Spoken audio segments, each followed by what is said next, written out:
Alright, hello everybody!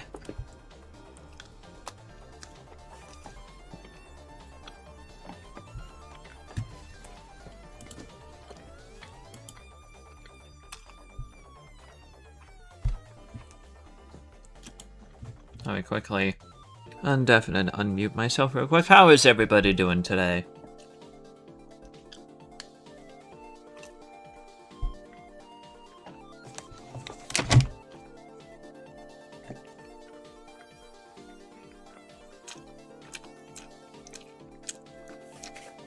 That's not the title of the stream, Skybiscuit. I swear to God. I fucking hate Discord, bro. I know it's... I'm certain it's Discord's fault.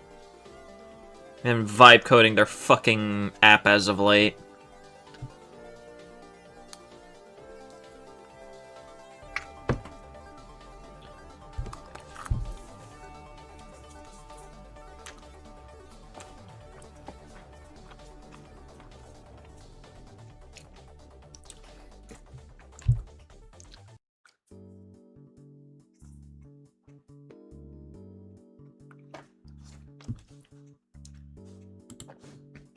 But we have some sillier things to take a look at today. I know that my friend Game Penguin probably took a look at least one of these things yesterday on stream, but I want to take a look at it myself. I haven't seen this review yet. All I know is that, it's pretty fucking stupid. Who the fuck is pinging me?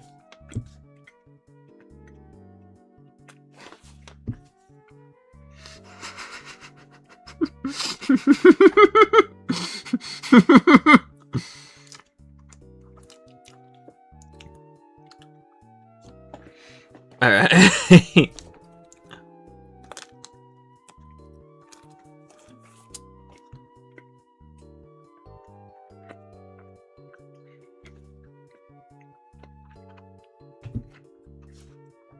I'm out of the loop with SLARPG. You'll see it when we actually get to it. I played it a while ago. on stream. I plan on eventually making a video on it. There we go, Os just put the title of the stream in chat. But, anyways...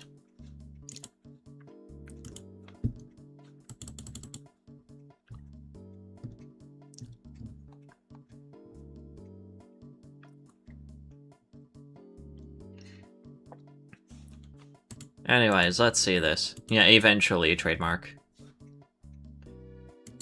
But, let's see here. Oh wow, when you search up IGN... Top search is Mouse PI review! Fuck! That's not good.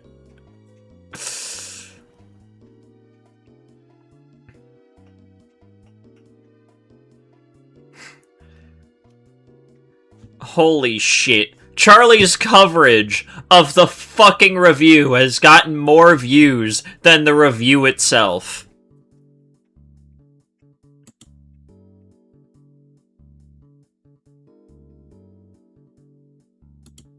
That is ridiculous. That is hilarious.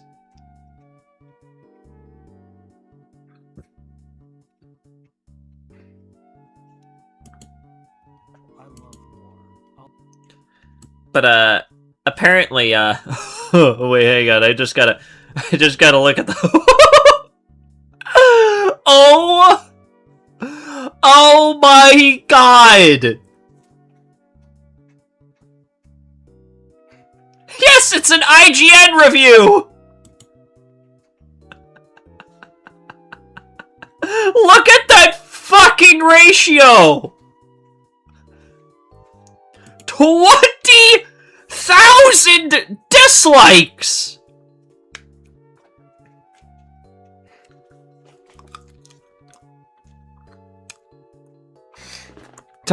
Top comment is, waiter, my cartoon is too cartoony. Oh boy. Alright, let's see what this review has to offer for us. I love noir. I'll take all kinds. The hard-boiled detective, the seedy crime story, neo-noir, classic pulp, you name it, I'm buying. Okay. So when Mouse PI for Hire sauntered onto my screen the way Ilsa walks into Rick's in Casablanca, I was pretty excited about it. But noir isn't just an aesthetic to be thrown on like an old coat as you're leaving your office at the behest of a leggy blonde. While Mouse PI for Hire clearly understands the style and tropes of classic noir films and novels, as well as 1930s cartoons more broadly, it doesn't seem to get why those things are there or how they're used to tell compelling stories. Oh boy, this is... I actually haven't. I really wonder how. I've only heard that. I really wonder how long this particular critique is even going to last, because like, from everything that I've seen of Mouse PI for Hire, it's a boomer shooter. I kind of want to play it myself at some point because, well, I like playing those kinds of games. But yeah. From what I've seen, a lot of people have been enjoying the fuck out of it. So.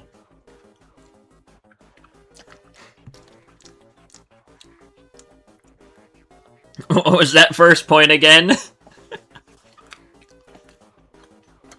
I can't wait to hear that one line famous about this. Oh boy.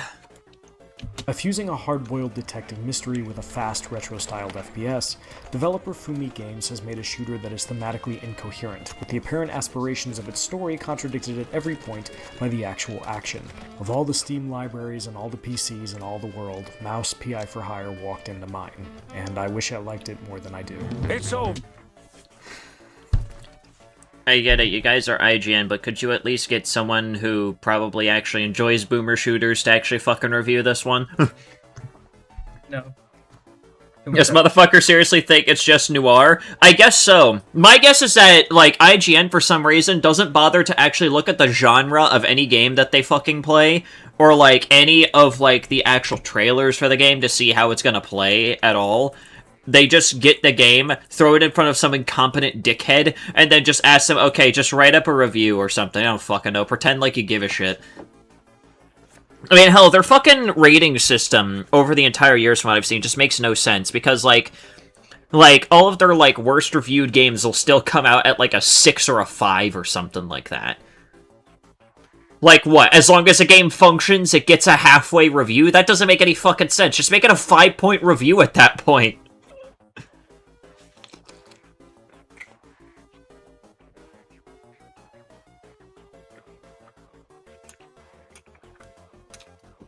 Contradicts what? I don't fucking know.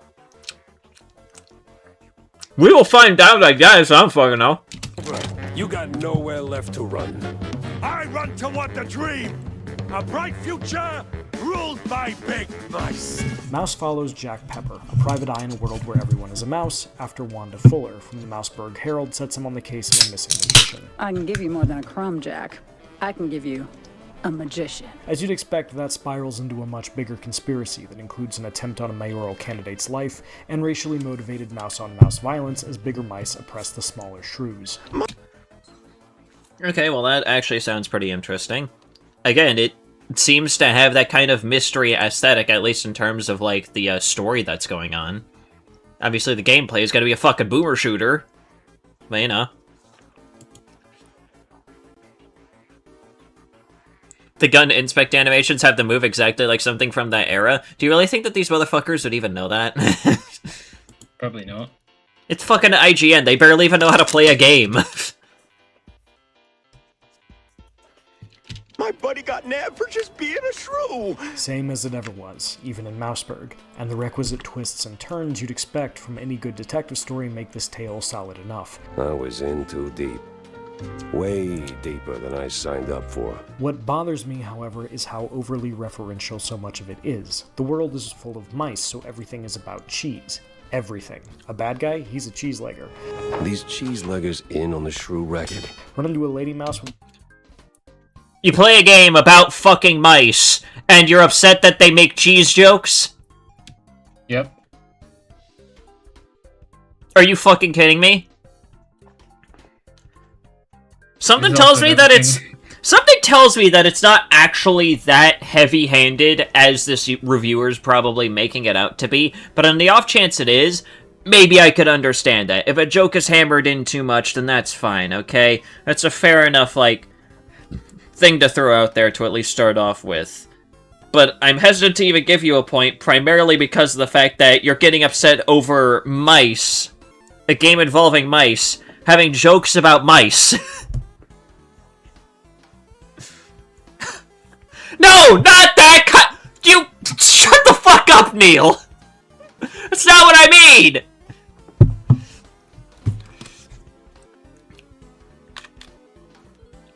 with a sultry voice. It'll be described as Gorgonzola picante slapped on a mozzarella platter. someone need to assure you they're telling the truth. Swear on my mama's cottage curds. This is charming initially, then it never stops. Everything is a reference to the fact that everyone is a mouse and mice like cheese, and when it's not, instead it'll be a reference to an old cartoon, or the fact that this is a video game. When you jump, just act like you didn't. I should probably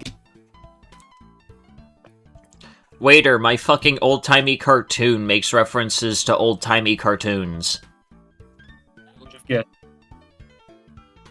I'm sorry, but, like, do these people actually have fucking brain damage? Like, I'm actually kind of whipping out, like, fuck a 2023 version of me right here. Like, do you actually have brain damage? Did they actually get a lobotomy patient to review this game?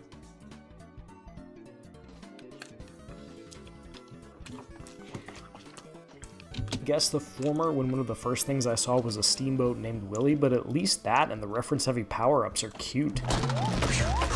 Constant callbacks to classic films or other video games? Not so much. And it does... Fucking how? Literally how? Are you just gonna throw that out there and not really bother to substantiate it? Doesn't end there. Yep. A boss fight in the sewers? It's a literal alligator because of course it is. Okay, at this point you're actually grasping at straws! We're only 2 minutes in and you're already grasping at straws to find things to fucking bitch about? Oh, a crocodile in the sewers! Fucking... yeah! You're only a fifth of the way into your review! And you're already running out of things to complain about! I have never before have I seen, like, an actual, like, official review actually deconstruct that fast.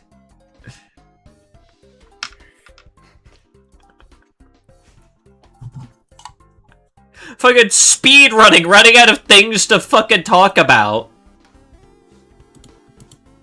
If you're looking for the Crazy. cheese-liking foreman, Jack will quip that he doesn't look like much of a boss, More like a mini-boss. and then laugh at his own joke. The voice actors, led by Troy Baker, do an admirable job with what they have, but nothing in Mouseburg is allowed to just be. It has to be a mouse reference, or a literally cheesy one-liner, Cheddar, what's wrong with Gouda? No good if you broke, Jack. or a reference to something else. Ticket seller, I'm going on a perilous journey, so I need your strongest tickets. It's hard to care about anything in Mouse PI for Hire because it never stops making jokes about everything. Again, waiter, my old-timey cartoon doesn't take itself seriously. Yeah, because those cartoons would. Like, has this person ever seen, like, a cartoon at all? Like, any kind of old-style cartoon, anything from that era that this is making a callback to. Have you seen Tom and fucking Jerry? Like, let's start there.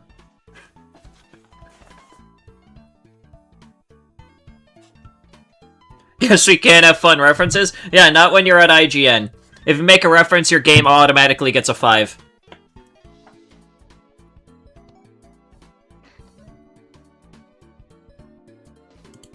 Is Jacko. It just wants to remind you of other better things. Surely that's enough, right? Time to find someone higher up and squeeze until they surrender. At least the shooting is better. This is the latest in a wave of boomer shooters inspired by old-school FPSs like Doom or Quake, and it's a decent one at that. You start with a pistol in Jack's fists, but you'll soon acquire a shotgun, dynamite, a James gun, which is just a Tommy gun, and more unique stuff like the Devarnisher, which shoots what looks like Elmer's glue that melts the flesh from your enemy's bones, leaving only a skeleton. Throw in stuff like a double Okay, that's actually pretty fucking neat. I honestly shudder to imagine... Like, did IGN, like, already do, like, an Ultra Kill review, or are they probably just waiting for the 1.0 release? Because... I think they have made an Ultra Kill review. They're probably waiting for 1.0. Yeah. I shudder. If they get this dumb fuck over here to review Ultra Kill's 1.0 release, oh my fucking god. It's gonna be a mess. Well, jump, dash, spinning tail for Mayo hovering, and slide. reviewing 1.0 or IGN reviewing 1.0? I mean... Let's put it this way, it's Under the Mayo is just a guy who can't really accept that, like, fucking character action games aren't his thing, but feels the need to shove his nose where he knows he doesn't really belong. IGN? IGN are paid to be dumb fucks. Yeah. And Jack's got some stylish moves when the bad guys show up. This ain't Quake, but it does feel good. It doesn't hurt that all of it, from reload animations to random conversations, is rendered in an absolutely gorgeous black and white mix of sprite work and 3D models. The world building may be thin, but Mouse PI for Hire is still dressed to the nines. Even here, though, I have issues. Weapons can feel weak, especially the shotgun. It's got the audio kick of a pop gun, and there's a strange disconnect to seeing something that sounds like a kid's toy blow off some poor mouse's head as you paint the white of the world with black ichor that spews from his neck. Enemy Wait, how does that... Wait, hang on, let's hear that shotgun again? the world with black ichor that spews from his neck. It still sounds like it has some kick to it. What the fuck are you talking about? To give credit to IGN, they probably have deadlines and stuff. Under the Mayo doesn't, yeah. Under the Mayo has at least some time to, you know, write down his dumb fucking scripts.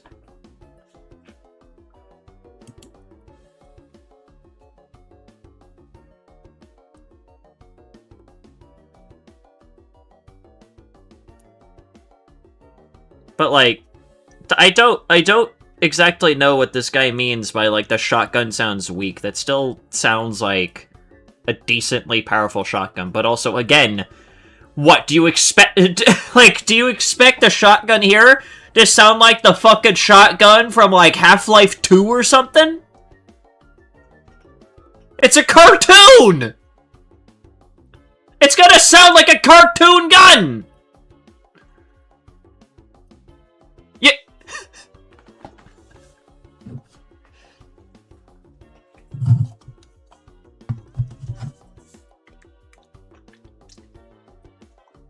Like, have you...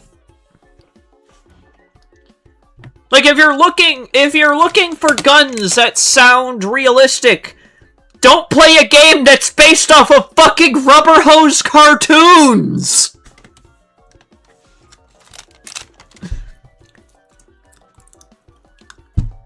There's also a super shotgun equivalent. Okay, I expected that. Enemies mostly come out of doors marked with a skull that you can't enter, robbing these areas of anything remotely resembling a sense of place. Levels also really like to pull the "we're gonna lock you in a room and throw baddies at you until they're dead or you are" shtick a little too much for my taste. That's just a boomer shooter! That is just any fucking boomer shooter! That is have you ever actually played a boomer shooter? Like, I'm actually being dead honest.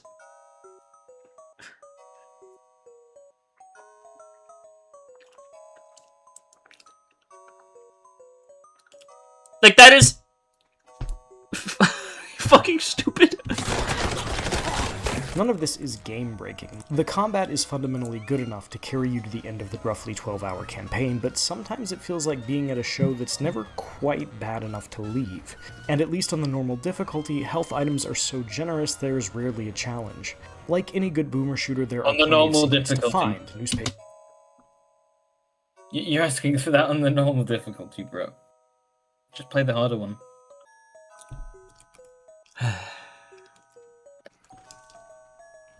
Just... Good grief.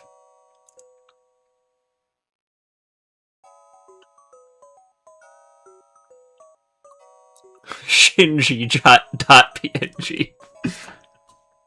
Papers, weapon upgrades, schematics, baseball cards, and so on. Fragile walls to blow up, and even lock safes to open with your tail, which pulls double duty as a lockpick. Some of these locks are on a time limit, or must be solved in a limited number of moves, and you only get one shot at the good stuff they hold. Others are so easy you could probably solve them by letting an actual mouse run across your keyboard. It's very jarring. There's varying difficulty in lockpicking, and you're, again, upset by that? Huh? I actually don't get this critique here. What the fuck are you talking about? Once you're done with the level, it's back to the hub, which encompasses Jack's office, the local bar, store, weapon upgrade shop, and so on. My favorite thing here is We should play this game, but RE9 calls to me. Well, yeah, of course it fucking does. Anyways. baseball card minigame you can play at the bar. You'll switch between pitching and being at bat, and using the cards in your hand, players and abilities, to try to score as many runs as you can. It's fun. What I like less is the whole being a detective thing, mostly because I never actually got to do it. Any clues you find will be pinned to Jack's caseboard, and once you get them there, Jack will just intuit where to go. No work on your part required. What's the point of being a gumshoe if all the answers are handed right to me? Better check it out. It began with a call. Routine.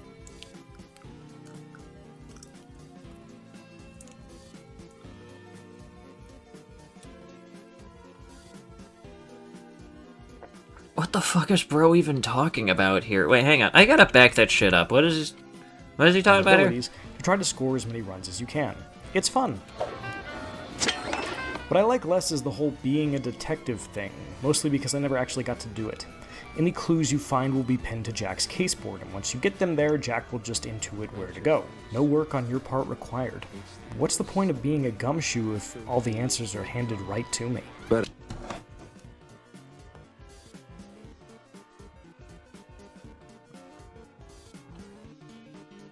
I doubt this guy would be able to do it, even if it was, Yeah, again, I doubt that this guy would be able to do it himself, especially judging by this review and the fact that he seems to be upset that a boomer shooter functions like a fucking boomer shooter. Gotta check it out. It began with a call. Routine. Familiar. That brings me to one of my major problems with Mouse PI for Hire. Look, I hate to be that guy who brings up ludonarrative dissonance in a video game review in the year of our Lord 2026, and if you're... Does he think this is LA Noire? I guess so, I don't know. The 20k dislikes makes too much sense now. That is true.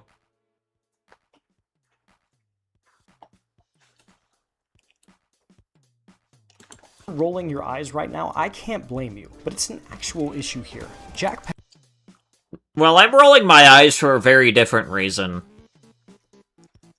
It's because this review so far has been dumb as bricks. Pepper is a PI who kills more people in a single mission than Philip Marlowe has in every book Raymond Chandler ever wrote combined. I don't care how corrupt the cops are. A private detective can't break into a police station and slaughter them en masse and then go about his day.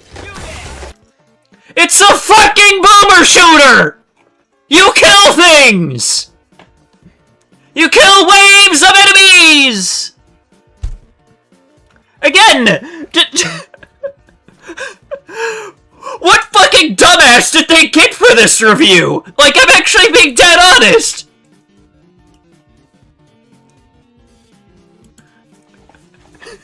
Did they grab, like, their most incompetent motherfucking person to ever review a boomer shooter to review a fucking boomer shooter?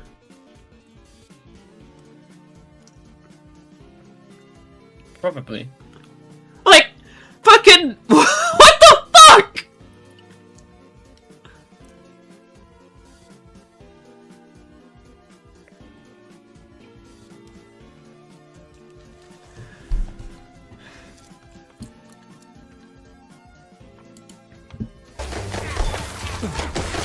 In one particularly nonsensical scenario, Jack inadvertently burns down an opera house to save a guy running for mayor, and he ends up fighting an opera singer and shoots her? Is she dead? Did I just kill an actress for being angry I burned down her workplace?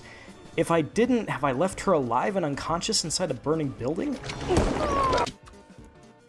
You're asking about the morality of a rubber hose-inspired boomer shooter. Watch fucking Tom and Jerry. They do probably far worse than this.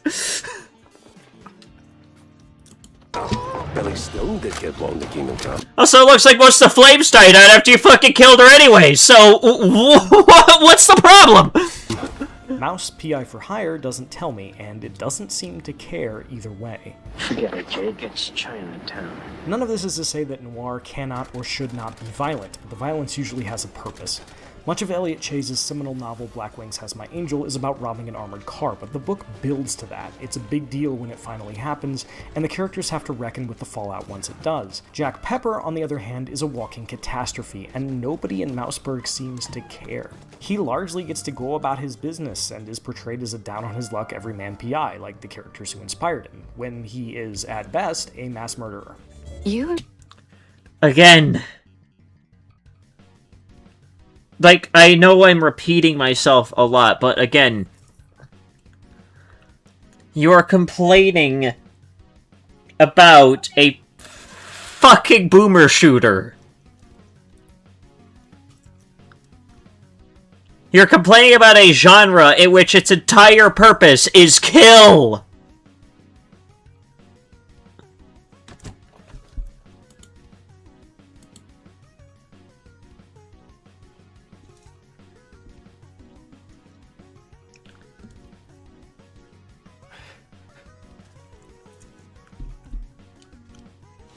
I need to know who the fuck this person is. Who's the bastard that's voiceovering this? Do they have any credits here? No?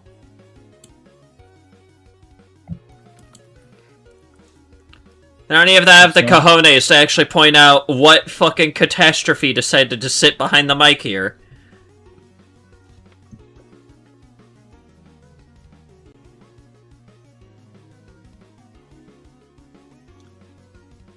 Yeah, I wouldn't want to attach my name to a review this bad either. I'll take all kinds of noir unless it's not my kind. This dude definitely kisses the tip of a hot dog before eating it. What? You heard them. That's the kind of guy who thinks mayonnaise is too spicy. This man did not just complain about ludonarrative dissonance in his 1930s cartoon-style mouse-themed boomer shooter.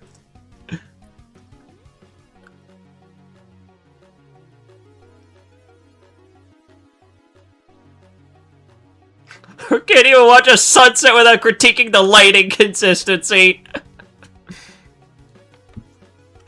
Bro went into a rubber hose cartoon boomer shooter with mice expecting fucking Disco Elysium.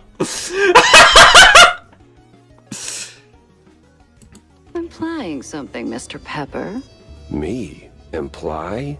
Never. I just connect the dots. Does that make for a more fun video game? Maybe. But it's bad noir and a worse detective tale. In the story as Mouse PI for Hire references, violence is an unfortunate but unavoidable part of the human experience that shatters the people it touches. Here, it's just entertainment, and that weakens the whole— Again! It's based on fucking cartoons! Old-ass cartoons in which there was gratuitous violence!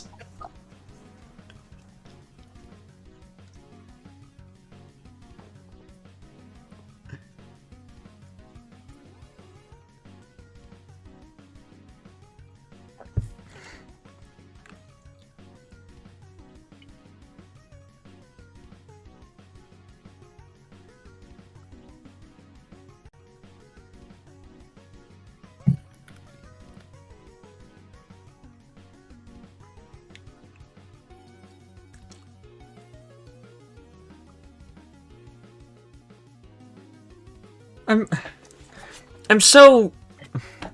How? whole concept. But Will, you might say, this is a goofy Looney Tunes FPS. Yeah. Why should I care about any of that? And the answer is because Mouse wants you to. It wants you to believe this is important. You spend a lot of time talking about these characters, about putting together the clues you need to get to the bottom of what's going on, about Jack's motivation for doing the work. He allegedly needs the money, which both leads him to taking cases and doesn't track when I'm super rich from all the killing. Nonsense. You're drowning in debt. I don't think that really explains why... Fucking...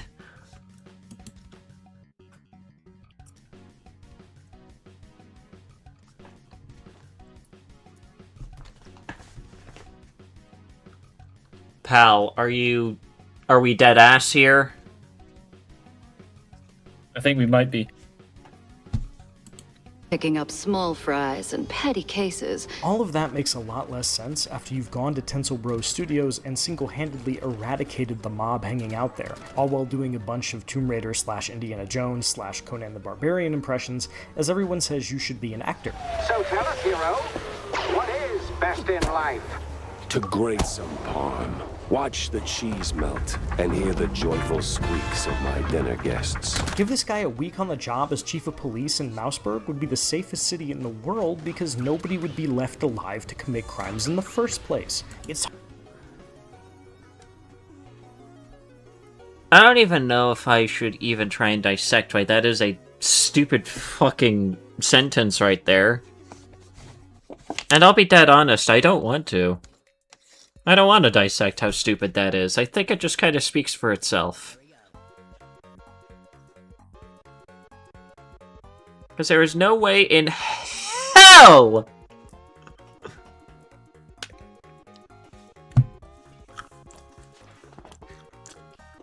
that this man is dead ass about this. It's hard to buy into Jack as the regular guy who needs to gather evidence. I'm told he is when he just wiped out the local police department, you know? The police blockade. We sure went big on this one. Mouse PI for Hire nails the aesthetics of both the 1930s cartoons and the detective stories that inspired it. And it's also an amusing boomer shooter that largely feels good as you're playing it. But its haphazard marriage of noir storytelling tropes and shooter gameplay are often at odds with each other in uncomfortable ways that weaken both aspects, and the writing is so busy making references to other things that it's actually painful to sit through at times. This FPS is solid enough if you just want to blast some cartoon mice and not think about it too hard, but once you do, all you'll see are the seams where disparate ideas have been fused together. And nope.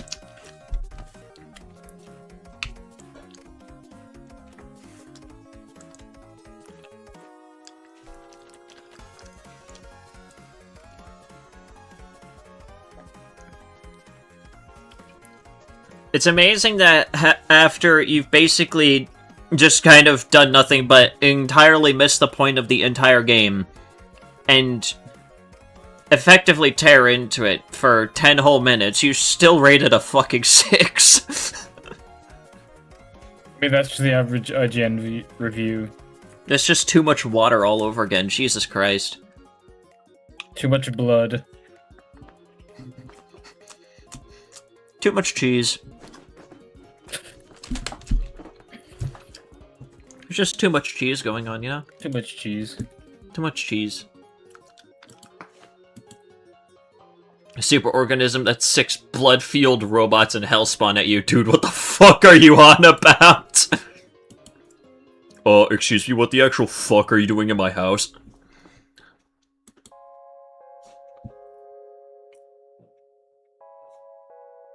Oh god, we have a Deltarune Chapter 4 review? Oh boy. It's been a while since I played Chapter 4.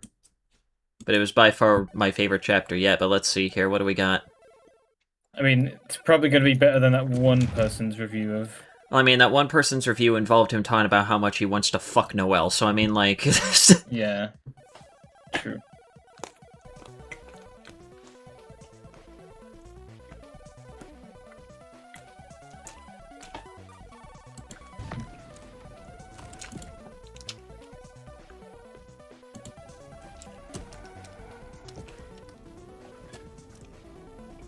No.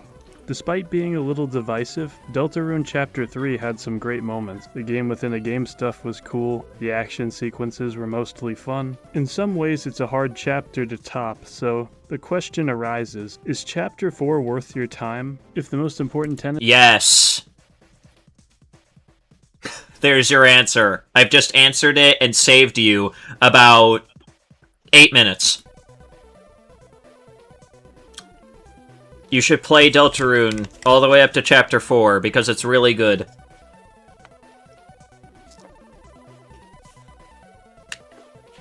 Tenets of a Deltarune chapter to you are great story, inventive enemies, and fun minigames, then yes, this has all of that, but not in the way that it usually does. And there's a recurring pattern in these chapters that has me concerned for the future. This video will not— Oh boy, well this is going to be interesting. —be a complete story breakdown, but will instead touch on a random selection of scenes I think illustrate the good and bad points of this chapter, a whistle-stop tour. Before that, however, one of my biggest grievances with Chapter 3 was how it felt like we were wasting time, dragging our feet every which way. Someone asked Toby if he wanted to progress the plot or not, and his answer was WarioWare. It was fun from a game— I think that was kind of like the point of Chapter 3. Yeah, like... that was the point, because the entire thing was Tenna trying to distract everybody until the knight shows up. That was the point!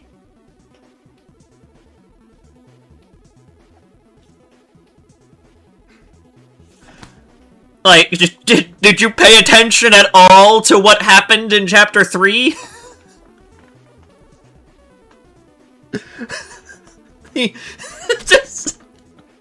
We are already not starting off that good.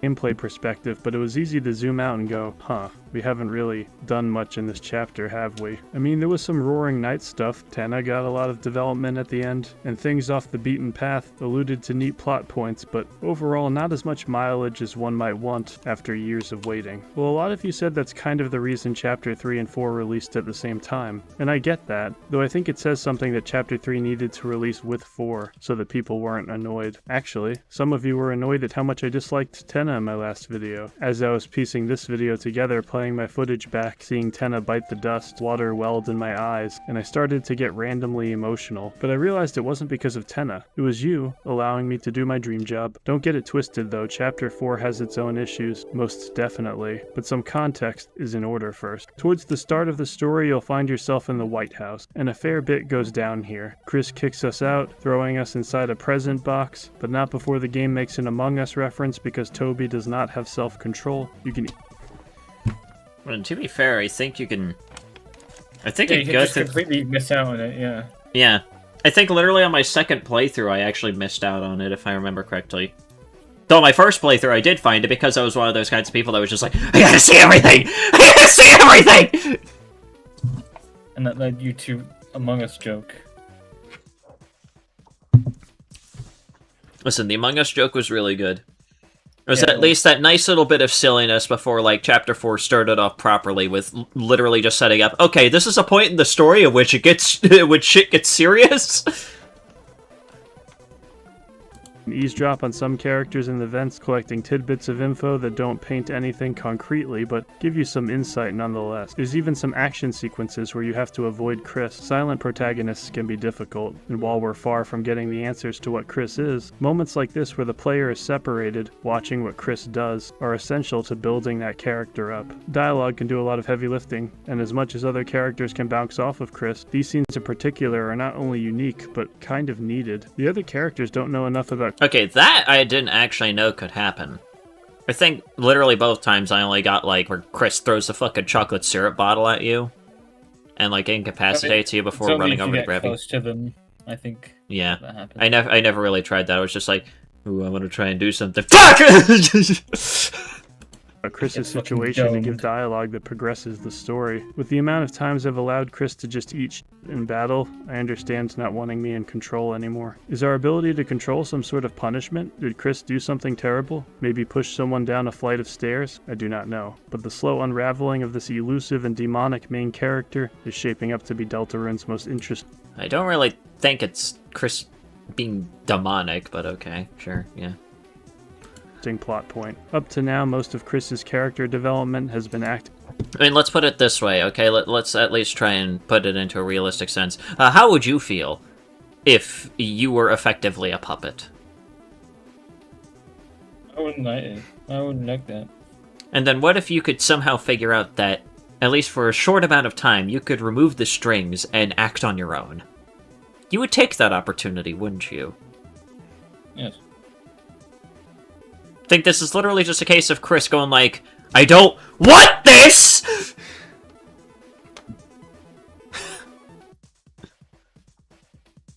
Get this fucking thing out of me! Like a background dancer from Thriller when no one is looking. So it was nice to see some of the stuff that we saw in this segment, even if there's still a lot in the dark. The other prominent part of this segment is probably just messing with Susie and Noelle's pseudo-date by moving objects around the house. Most of this is probably a boon for Susie, as anything that makes Noelle scared enough to run into her arms is a plus for her. Susie truly never lets an emotionally vulnerable situation go unexploited. Something very strange happens after... I think if anything, that's more the other way around. Because Susie is fucking oblivious. Susie doesn't know shit. She's just kind of there. She tells other people dumbass, but that's projection. Like you learned this by, I think, like, chapter fucking 1. Like, Susie doesn't really catch cues like that. She's just along for the ride and then just starts having fun. After all of this, Carol makes an appearance and she is absolutely pissed over the company Noelle is keeping, with the exception of Chris, which is intriguing, but what's with the music? It just doesn't seem like it fits. Again, perhaps we will find out in later chapters, dingus.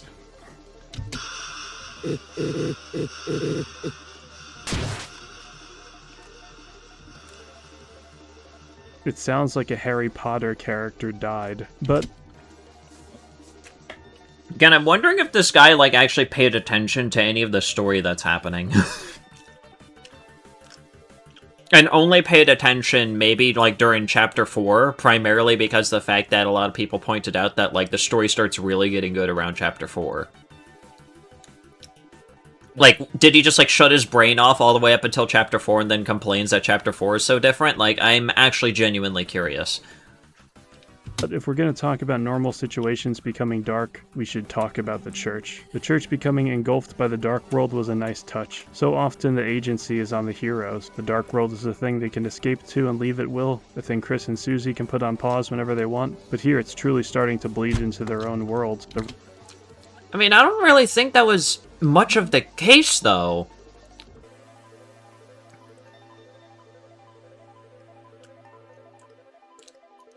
Well, I mean, I think, to be fair, throughout the entire time, even during Chapter 4, you can technically just kind of leave the Dark World, although that's more towards, like, the end and whatnot.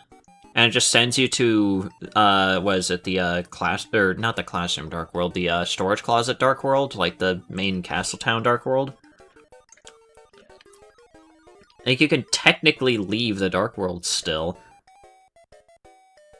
But, like, again, the main reason why Susie wanted to go into the church after seeing that there was a Dark World in there is because another adventure.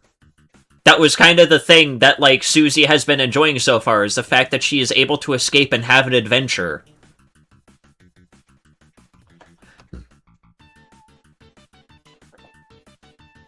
Like, again, fucking, did you pay attention at all?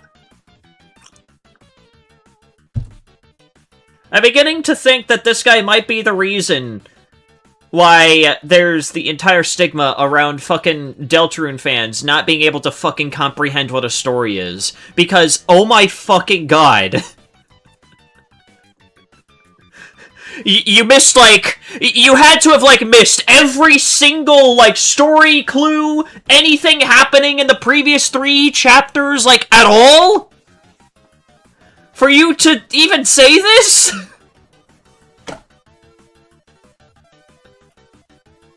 Like, fucking what? Roaring Knight is not letting them kick up their feet at all. Speaking of, diving in puts us directly at odds with the Roaring Knight. The Knight's design makes it look like I haven't unlocked him yet, but I assure you that's not the case. Also, he reminds me of the Pursuer from Dark Souls 2, a silent, floating, ominous armored figure who is clearly devoted to some cause we don't know about. Maybe he's from the future, trying to stop the heroes from fulfilling the prophecy, because there are unintended consequences they could only know from his timeline? I don't know. That's the most batshit insane theory I've ever fucking heard, because the Knight is literally part of the prophecy.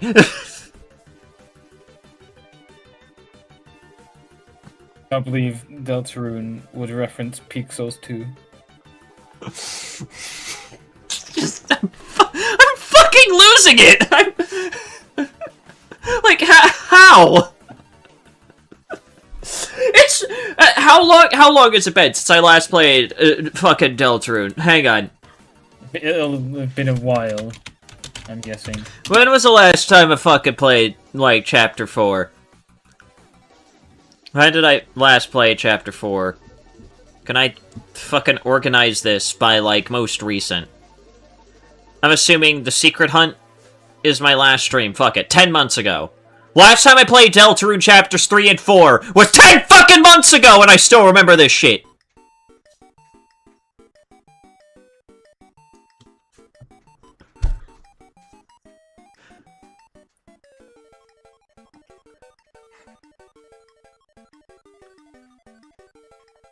Like, motherfucker, how...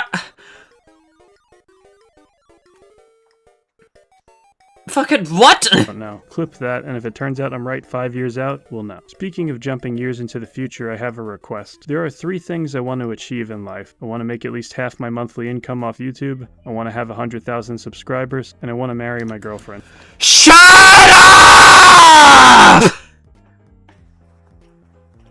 If you want to help me with the first 2, and give me your condolences for the 3rd, that would mean the world to me. I'm working on a video where I beat the Roaring Knight with no Shadow Mantle using a dance pad, so if you want to see that when it comes out, be sure to subscribe. Even if this game theory isn't true, there is already sketchy stuff about the prophecy our hero... I mean, it already isn't true because the knight is literally mentioned in the fucking prophecy, at least from the Tenna, installment. Like, fuck's sake. Heroes hate, though we don't know specifically. Before Chris can see what the next phase of the prophecy is, Susie smashes the floating signage to bits, and I think that is awesome. I know some of you guys like to poke... We still see the next... Or are you talking about, the last part of the prophecy? Yeah, obviously. Obviously, that's, towards the end, but that, of course, that's just to set up the fact that the ending is going to be one hell of a ride.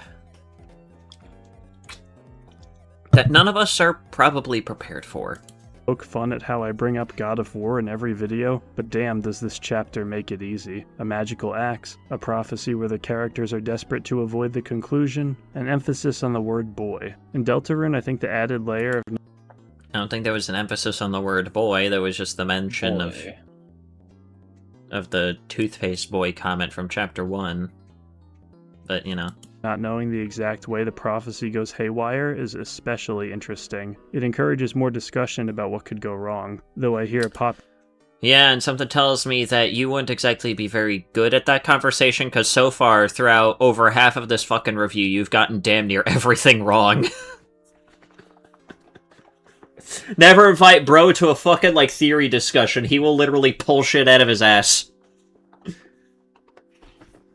Popular theory is that the last prophecy is the sealing of the Castle Town fountain. You can let me know in the comments why you might think that's the case. This would suck, because we'd probably lose the old man. Gerson Boom was definitely a highlight. Took me a bit to Wait, hang on, what the fuck did you just say? The Castle Town fountain. You can let me know in the comments why you might think that's the case. This would suck, because we'd probably lose the old man. We already lost him. Yeah, we already fucking lost him! We already lost him! Because not only was he the secret boss, and there's the running thing of, secret bosses not really ever appearing in the castle town at all, and usually either mostly being left behind outside of whatever item represents their unique item, as well as the Shadow Crystal.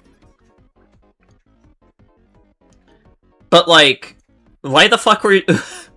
again, do you know what Gerson is in this game? Gerson is his fucking ashes!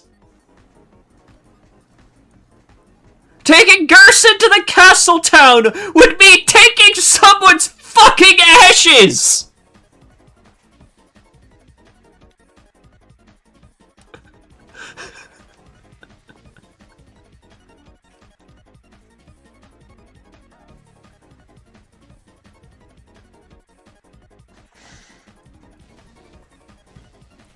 Again, did we play the same game?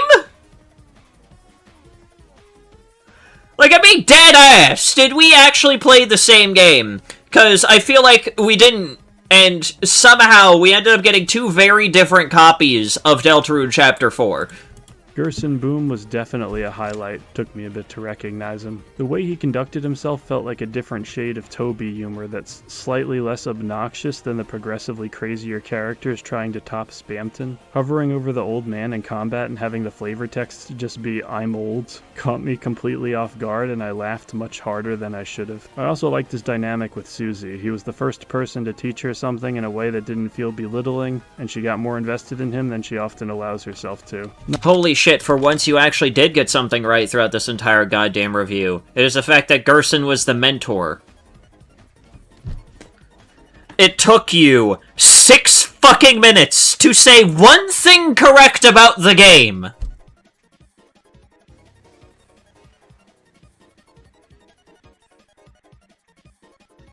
You at least paid attention there!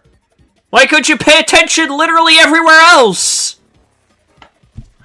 Not all is sunny when it comes to the time-worn tortoise, however, as we do, in some fashion, end up fighting him later on. Like my ex, Deltarune often answers dialogue with combat. More specifically, it shows how its characters feel through combat, whether it's Dogame refusing to fight after losing his wife in battle, or Gerson Boom's fighting style alluding to his connection with Undyne. There's a way Toby does it that Nintendo don't. Chapter 4 in particular has some great moments in this vein, like the aforementioned Gerson Boom fight. It builds up the anxiety perfectly by taking its sweet time dulling projectile. That's not the Gerson fight. That is the Gerson statue fight.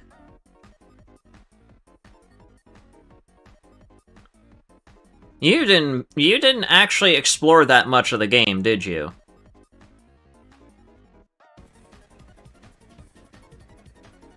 Because if you did, then you would at least... What's that? How old is this review? 8 months. Oh, okay. So 2 months after... basically 2 months! After I had fucking completed it, already beaten fucking Gerson. This motherfucker had 2 months! And you didn't explore the game fully enough to know that that wasn't actually Gerson? I guess not.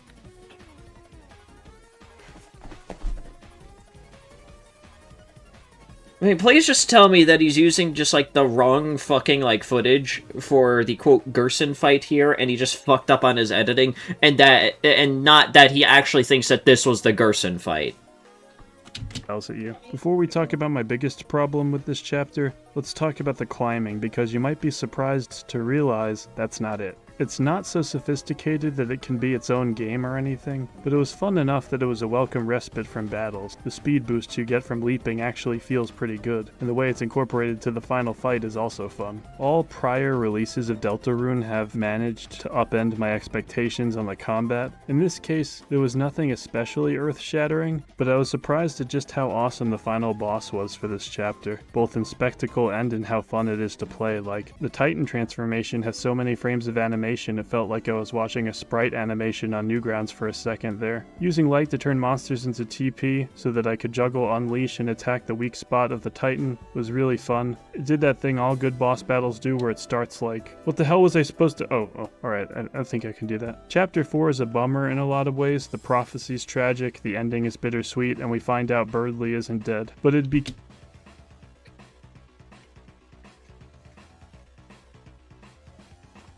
So you're saying that the fact that the story is now starting to steer more towards, like, a serious end here is the problem with this?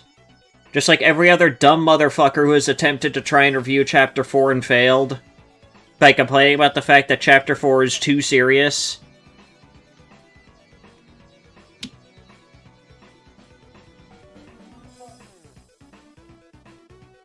Just get it over with. Careless to get hung up now because it's probably only going to get darker as we go. We've crossed the halfway mark, and I for one am looking forward to seeing how all of this ends, though I could do without some of the characters trying way too hard to make me laugh. Toby's need to outdo himself each time is double-edged. That drive has brought us great moments. There are awesome scenes in Deltarune that wouldn't exist if Toby wasn't militantly trying to be better each chapter, but sometimes Toby confuses better with louder. Such was the case with one boss battle, which, while fun, suffered from the same over-the-top personality so many new NPCs in Deltarune need to have. And that's easily my biggest problem with Deltarune. Some of the characters are needlessly annoying. If you don't think these characters are annoying, that's fine.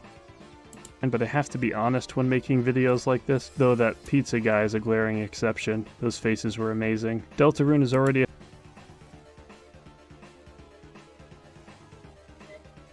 That's... You didn't play He's talking about Jackenstein. I know that he's talking about Jackenstein, but I'm just saying right now, did you not play fucking Undertale? Do you not recognize this guy? It's John Pizza Guy. John Pizza Guy. Alright, fucking... Hang on, I'll be right back. John Pizza Guy. I killed her with my amazing humor.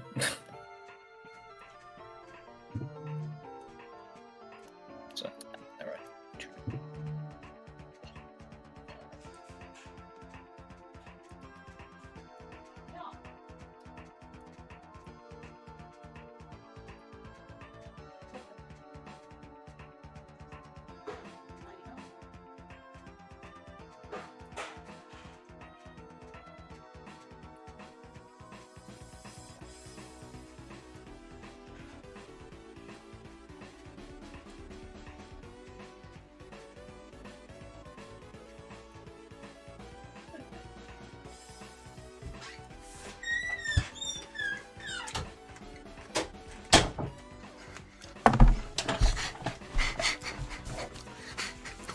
John Pizza Guy. John Pizza Guy. Fucking asshole. That's his name, isn't it?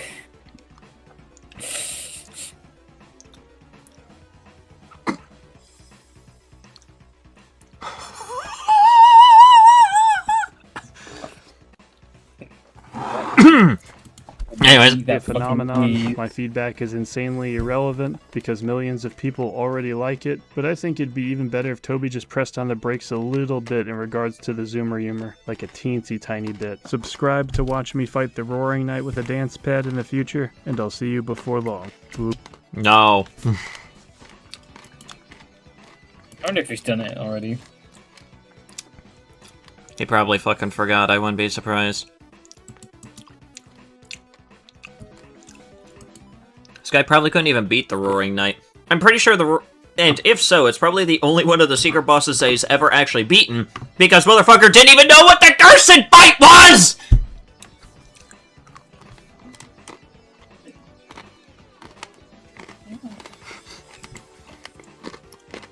What is this shit that Dan just sent me?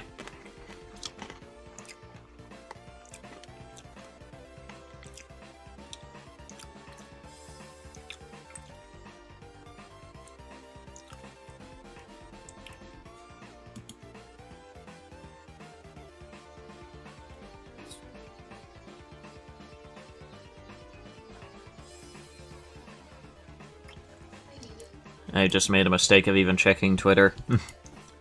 Yep. Just, never go on Twitter.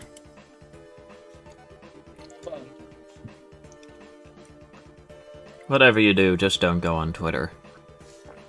It'll be the worst mistake of your life, and you'll ruin it.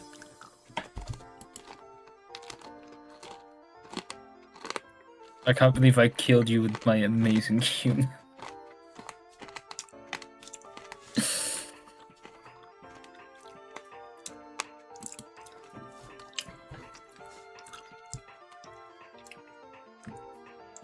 Alright. I guess we will round off here.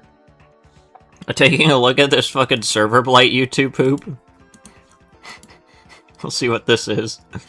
That bitch tells me KY bitch. Fucking pyro bitch. Aaron? Go soldier. Fuck you! You fucking dick!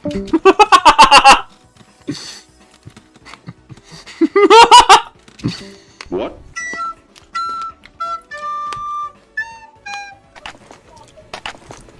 One guy, one bitch. No one here. Yeah, fucking pyromanes. Fucking pyromanes. No one. What bitch? Yeah, no one. We have the eye of a spy, the heart of a boy, the wings of a dispenser, the big muscular arms of a bitch, and the silent majesty of a Canadian. Huh?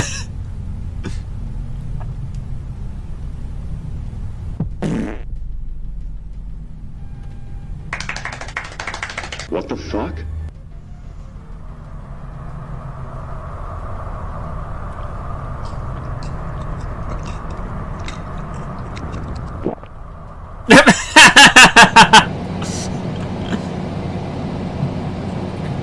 Meanwhile,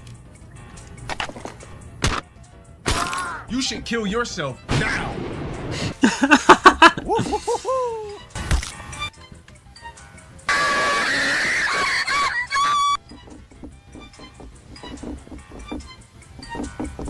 Nah. Half-Life? Why not the full one?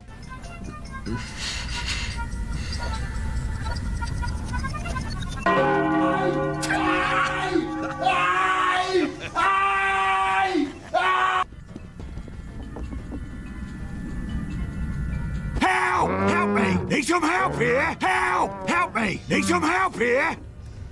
Ah, piss! Medic! Medic! It's just a server blight if it was drunk at this point. It's gone bloody crazy! Yeah.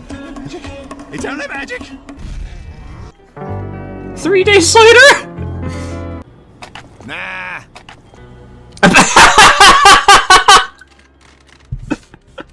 I gotta see that again. Nah.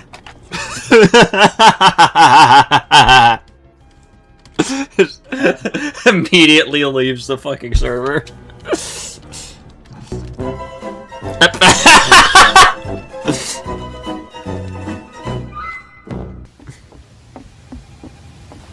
Sentry going up.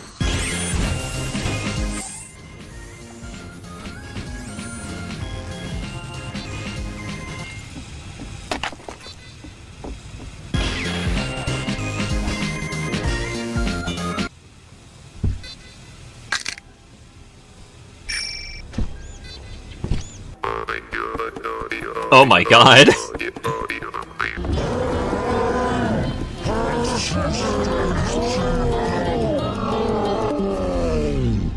Fuck you! A few moments later. Yep. They even did the live action segments, alright. Oh my god! You all good, man? Phil? Aaron. I'm looking for Matt. Shit. You haven't heard? Matt's in the hospital, man. Feet. Stroke or something. I had to wheel him out on a stretcher. I see. Alright. Sorry, man. I'm sure he'll get back. I see.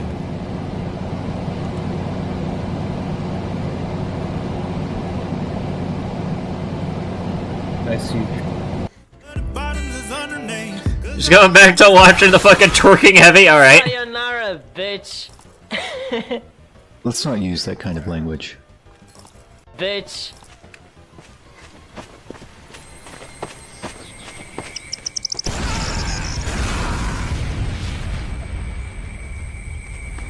What are you doing? Bitch. Bitch.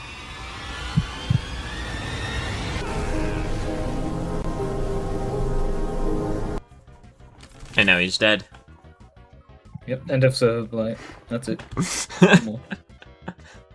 Silent majesty of a Canadian. I think he hates pyromaids.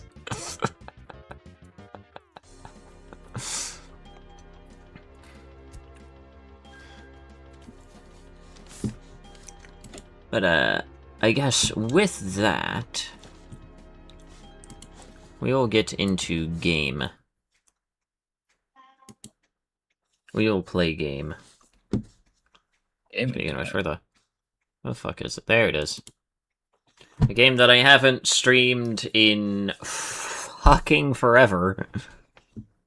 And a game that you need to make a video of. I will eventually! Eventually, trademark. I'll get around to it eventually. Trying to gather voice actors together is I would like to be able to fucking go to my... Can I? No. I guess it's some fucking microslop garbage that's fucking things up. Go away!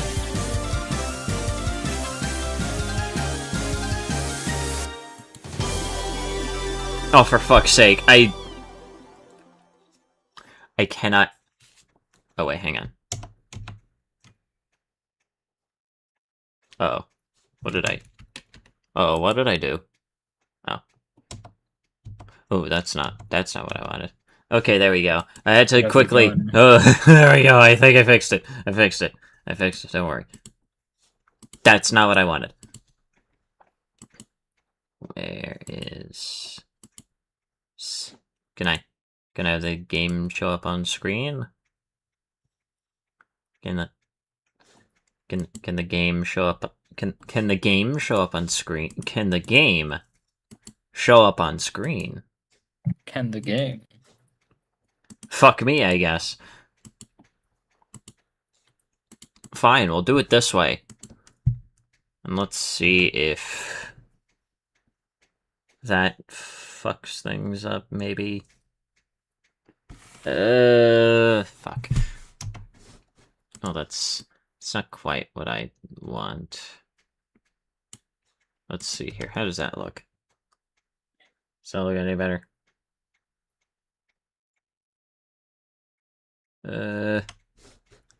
Maybe move it over just a little bit. Unfortunately, I can't really tab out while it's not at while it's in full screen, which is very fucking stupid. Okay, at this point I might as well just not play in fucking full screen and just do it this way. Fuck it, there we go. That's what we're doing now.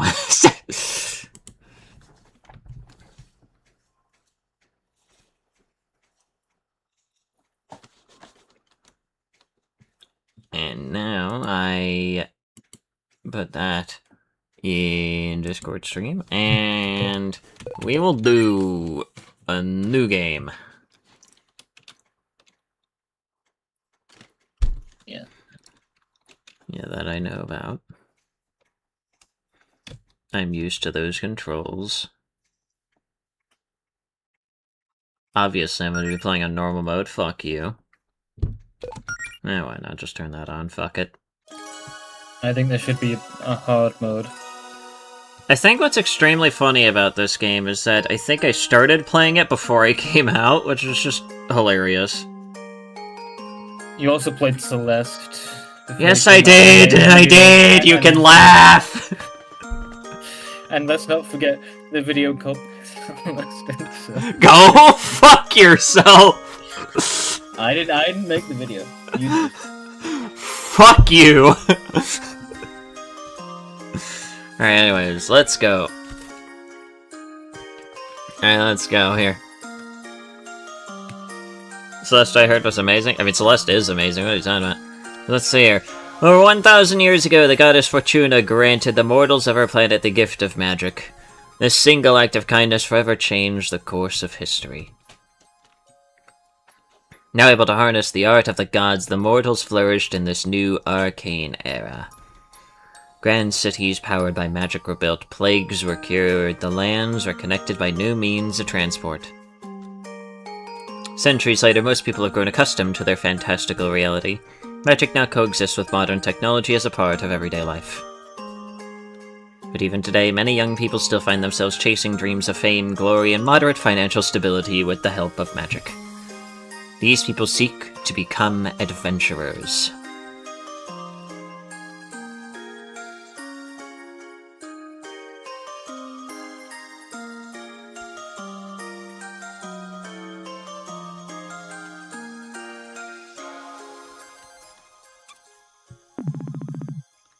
Hey, what if we met a dragon or something?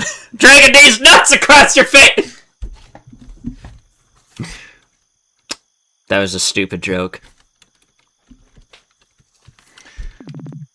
That'd be pretty cool.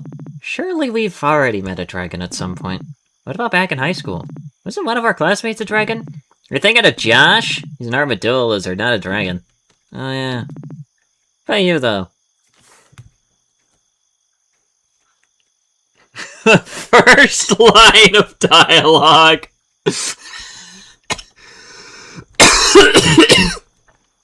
Excuse me. What about you, though? Anything you want to do as a venture? Oh, fuck, I don't know. Oh, I don't know. Because I haven't thought that far ahead. Hey, be honest with me, Mel. Are you still down for this Adventurers Guild thing with Claire and Jody? You're still excited, right? It's a great opportunity for you. You know I'm pumped. I'm grateful that you want to support me, but this is a huge undertaking for wow, I can't talk. Foreshadowing is a narrative device where... Okay. You know I'm pumped. I'm grateful that you want to support me, but this is a huge undertaking for you, too. Yeah, of course. I mean, fuck. Wow, I cannot talk. I mean, of course I'm nervous. Near a lack of tangible progress so far has been the biggest confidence booster. We're doing it together, right? At the end of the day, I think that makes it worth trying. That's the spirit. We're the coolest fighting duo Green Ridge has ever seen. Man, how lucky I am to have such a cute adventuring partner. And a Romeo, too! Who's there? Aren't you in the middle of something important? Oh, duh. Come on, Mel, let's finish this little treasure hunt. Let's see. Next clue is travel north until you find the spot where the two paths where two paths cross. That sounds easy enough. I found it. I think this is it. Nice work, Mel. And this is less two paths crossing and more like a big X someone made with dirt, but this is probably it. Let's see, the next clue is, from there, search for the lonely tree. Yeah, we got this. Tree. This looks like the loneliest tree out here. I don't know. Doesn't look lonely to me. It's like that's projecting our expectations for how it should feel. Please cease the out-of-pocket comments about the quality of the clues! Now let's... Oh, wait, I see... Oh, wait, I think I see something up ahead. A box! For your final test, you must use your wits to discern the identity of the one who has summoned you here! Claire, what the fuck are you doing? Claire, what are you doing? Oh, come on! Was it really that obvious? Who else would slide directions for a scavenger hunt under my door this late at night? Okay, true. So what exactly was the point of all this? Is this more training or something? Yes and no. I need to get you in an adventurous mood to prepare you for what happens next. Now, our guild missions over the last few months have been... less than optimal. Yeah, we know. But what if I told you I have something that could change that?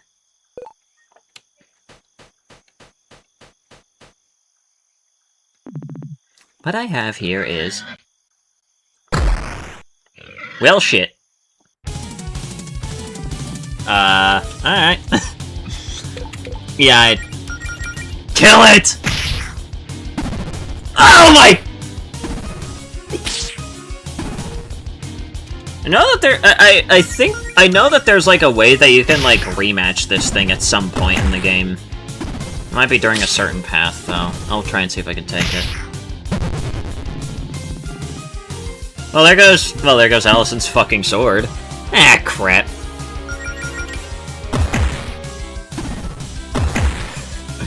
Let's go, big damage, 15. Get out of here, you! Fuck out of here! Whoa, gay-ass game! Listen, you hurt? I've survived worse. Just glad you're okay. Okay, so that wasn't part of the plan, but I'm impressed by what I just saw. What, me getting my butt kicked yet again? A lot of people would have given up after so many setbacks, but not you two. Hearts are in the right place, and you're willing to put in the work. You need the power back. You just need the power to back it up.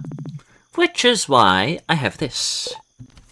This book contains a sacred ritual passed down to us by Fortuna, the goddess of magic herself. It also has an absurd amount of magical energy, which I think is what attracted that monster just now. Oh, where the hell did you get that? I found it while exploring. Anyway, so as the story goes, when Fortuna first taught magic to us mortals way back when, nobody had the training required to cast spells. Instead of giving up on us, Fortuna came up with a ritual to awaken her acolyte's latent magic abilities. And I just so happen to have the instructions for that right here. It won't give you the powers of a goddess, and you'll still need a lot of practice, but it'll give you a running start. You just have to answer a few questions for me. What do you say? I don't know, is this cheating? Is this cheating? Is it really fair to just get magic powers for free? People work hard for those. I mean, it's not free. You still have to work very, very hard to figure out how to do anything with your new mana. What's really unfair is the thought of you two being left in the dust just because you didn't have your whole life planned out at age 14. I mean, come on! You probably would have started training years ago if you knew adventuring wasn't a pipe dream. Just a nudge in the right direction to make up for lost time. Okay, when you put it like that, that sounds like just what we need. Well, Mel's in, I'm in. Excellent. Let's start with you, Melody. What do you want to... What? Fuck! Why do you want to be an adventurer? Well, Elsa wants to join you and Jody in your guild. She knows I'd be worried sick if she ran off without me. I thought, well, I'm not really doing anything else with my life. So maybe I could go with her and look out for her, try to keep her safe. I see. I'm not best fighter, so I think it'd be more useful if I had healing magic. I'd try being the healer, but without magic, all I can really do is hand out potions. I don't want to keep being the Team Water girl. I assumed as much. You'd make a great cleric. Not quite. I was thinking I'd rather be, a paladin. Really? Like a noble crusader with a code of honor and all that jazz, you sure? I know, I totally have a code of honor and all that jazz. Well, I guess you know yourself better than anyone. I trust your judgment. And you, Allison? You know me. Adventures in my blood. I just want to be strong and fight monsters, really. Care to be a little more specific? Even monsters would be preferable. I don't have any reason to fight nice monsters. Okay, smartass. But if that's all you're gonna give me to work with, you don't get to complain if you think your powers suck. No promises. Great. Now let's begin the ritual. Oh dear. Relax. Just a little spell. I'm following the instructions to the letter. Is this dangerous? Oh, absolutely. I'm sure nothing bad will come of this. Is this dangerous? Absolutely!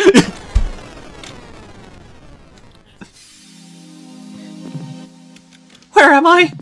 Melody, are you still with us? Can you hear me? Huh? Oh, yes, I can hear you, Claire. Had us worried there for a second. Dang, I wish I could see what you're seeing wherever your consciousness is right now. Anyway, Allison didn't need as much magic, so she's already done. But you still got a few final preparations. Fuck, I've still got a few final preparations to make for you, Melody. I suggest you look around for a bit while you wait. Yes. The, wait, hang on, how do you say it again? The astral plane! Yeah, you have to you have to have the flair to it. They make sure to specify that in this game. Fair enough. My clone! Duplicate! Claire, there's some kind of shadowy figure watching me here. Is this normal? Huh? Well, I don't know, maybe. Never experienced this myself. That might always be there. Hello? Fuck you! Just disappeared. See, it left you alone. It's fine. I'm sure it's more scared of you than you are of it. Foreshadowing is a literary device in which... Okay, Melody, I have one last question to ask you before we can complete the ritual. A whole lot of magical power is currently being channeled into you. We need a way to focus that. When we paladins derive their power from faith. Not really all that religious. Doesn't have to be religious. Just try filling in the blank. My powers derived from my faith in... I think last time I played...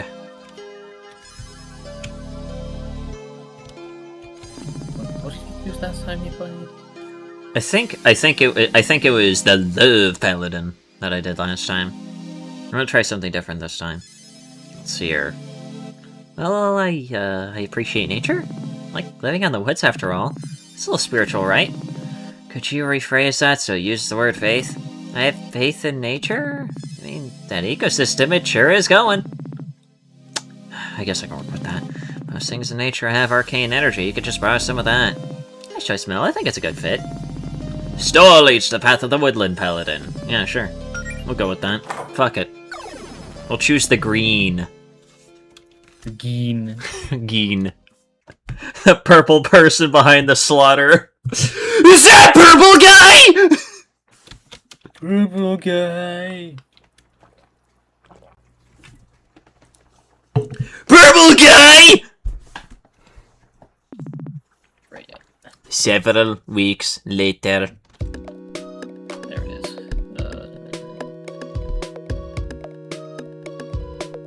Not sure. I'll have it here.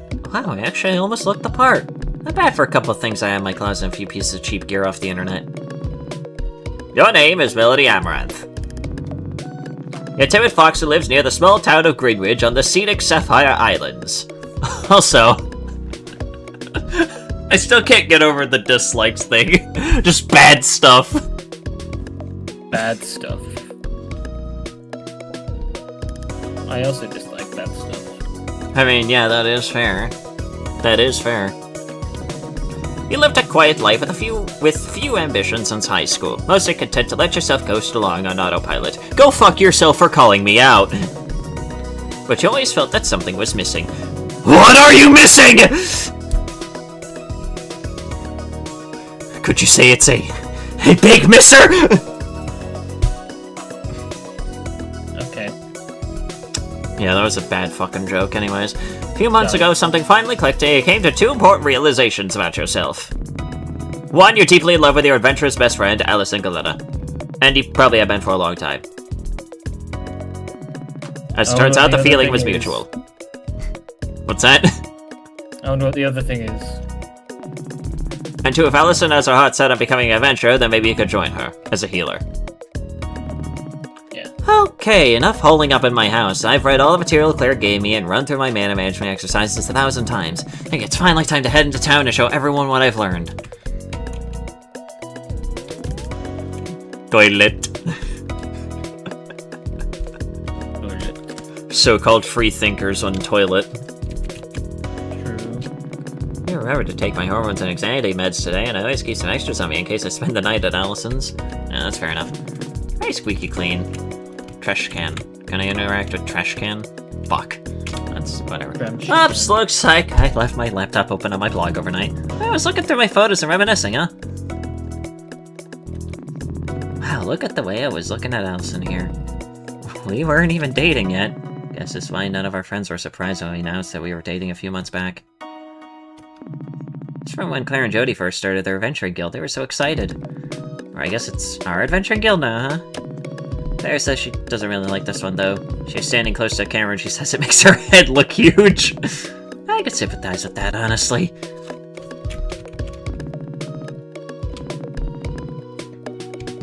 I'm pretty sure healing magic is pretty fucking complicated. I got the basic ones down at the moment, but I have to try some more advanced ones once I'm a bit more experienced.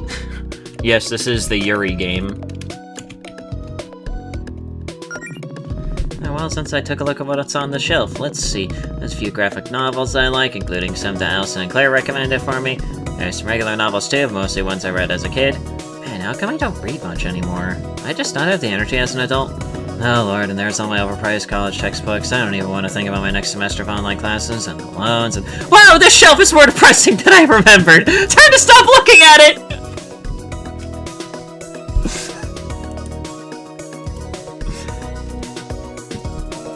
Yeah. That is certainly me when I look at the, when I look at the bookshelf of despair. Of doom and despair. Exactly. Anyways, poster. Austin had a few of these autographed posters made last winter solstice, gave them to everyone at our gift exchange and said they'd be valuable someday. Of course, it was only a gag gift, and then she gave everyone the real gifts. I got it real good when I called her bluff and actually hung it up. Wow, that was a really obvious play for attention, huh? I can't believe it took me so long to figure out I had a huge crush on her! I like Mel already. I mean, same, she's literally me. I don't need to take a nap this early. Cat bed. I can't wait to see the kitty. Yes, Kitty! Jealous, almost. We need to see Kitty. Kitty! It's gonna do the face. Hi, Shadow! You okay looking after the house while I'm out?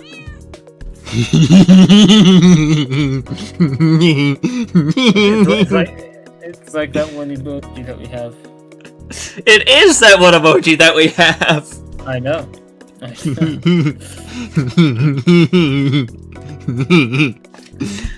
think you like the kitty, don't you? Good boy! You need anything, I give you permission to order delivery while I'm out, okay? Kitty. Little guy. The self-refilling pet bowl. Definitely one of the greatest miracles of modern magic. God, if only. Let's see here. Ah, my New Year's resolutions. It's June now, so let's see how many of these I've gotten done. Number 1, read more. Well, reading the material and healing spells has to count, right? Number 2, be more outgoing. I'd say I'm working on that. Number 3, get ripped. Nope. Well, I guess some progress is better than none. Me and Allison, we look so cute together in this one. Allison has the same photo hanging in her house. Nice having a fireplace in the winter. Makes it all warm and cozy in here. Oh god, it feels really musty-dusty right now. When's the last time I cleaned it? I should probably avoid breathing in too much of this fireplace air before I put myself in a coughing fit. Think now whenever I— yeah, just automatically back the fuck up if I ever go anywhere near the fireplace now. Oh yeah, breakfast. Yeah, that's fair. I think we're all good here. Are there any coins between the couch cushions? 100 gold.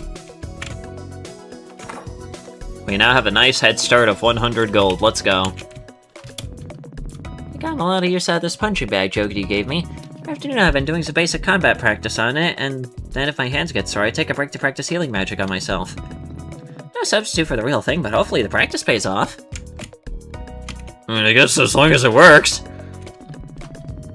I didn't even notice when watching that, but these jeans are way too small for me. Unless I must have left them here at some point. Oh, damn, though, so she can get them some other time.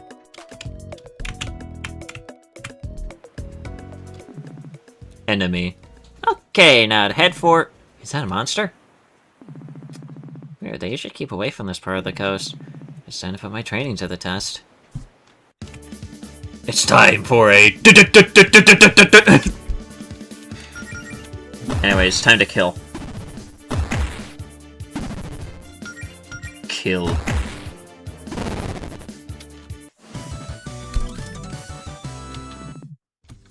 Kill. It wasn't so bad. Be able to make it a green ridge, no problem. If I get a little banged up, I could just use first aid. Of course, the save station that I could use to easily rage bait people. You better not do it this fucking playthrough. Well, I mean, a second save would.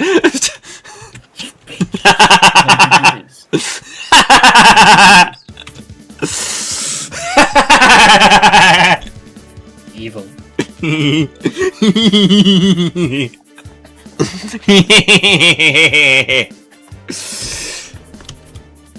Sorry, I have way too much fun doing that. Why? Because funny.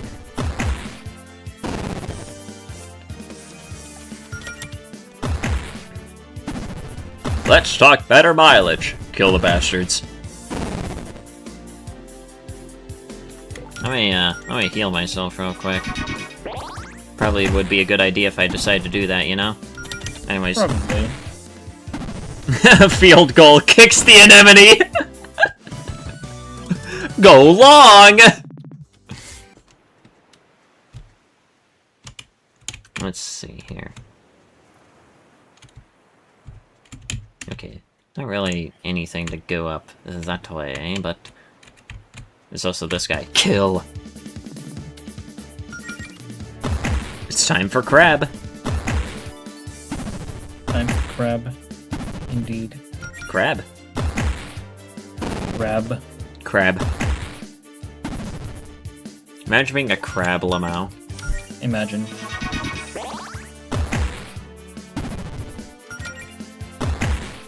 There we go.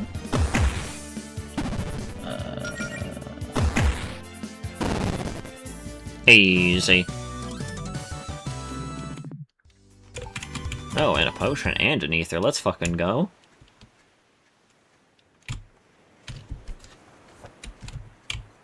Oh wait, we're not quite at the town yet. We have some more enemies to kill. Kill them!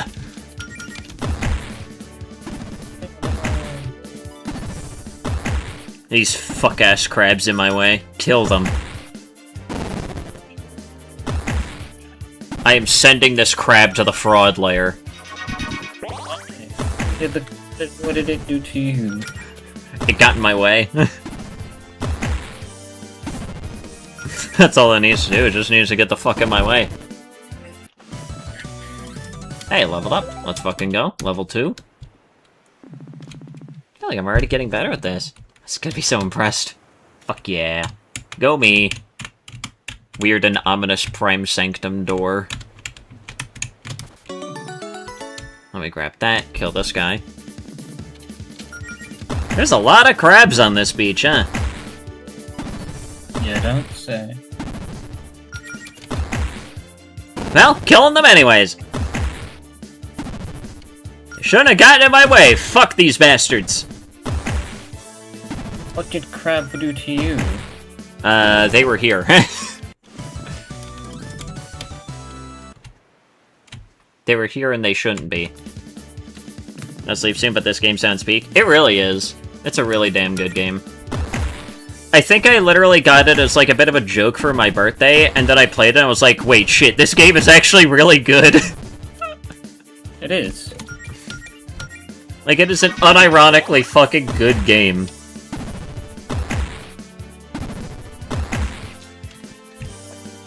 Okay, thank fuck one of them missed. Crab legs, Yeah. At least I'm faster than the anemone.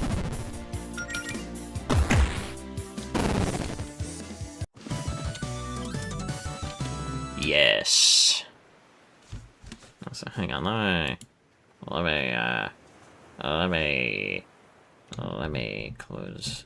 So, can my task manager not, like, stroke out for, like, 5 seconds? That'd be cool, I think. Task manager wants to stroke out, though.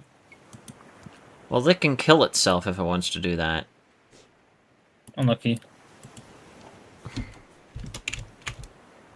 Here, hang on, there's something over here.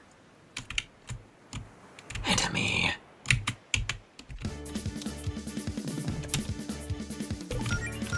You know, it's just very unlucky that there's so many enemies around. Unlucky for them, mainly. Anyways. Get them out of here. No, that's just unnecessary.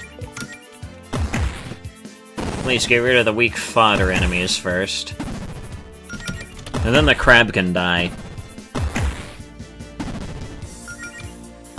Hey, isn't the sand area near where that one boss was? I'm sorry? It wasn't like the beach area, like where that one boss was later on. Which one boss are we talking about here? The balloon guy. Oh, fuck, right, yeah, that guy. That guy was a pain in the ass. Still kind of was, from what I remember my second off-stream playthrough that I got for footage. I didn't even know that this was here. Snails having a picnic? Why are there snails having a picnic over here? I don't know. They want to. They're just kind of there. Yeah, they just want to be. I guess so. Let me... I have 3 ethers, I might as well fucking use one of them. It's not like they're a rare resource, I could just get more if I need. Mainly from these fuckers! Kill them!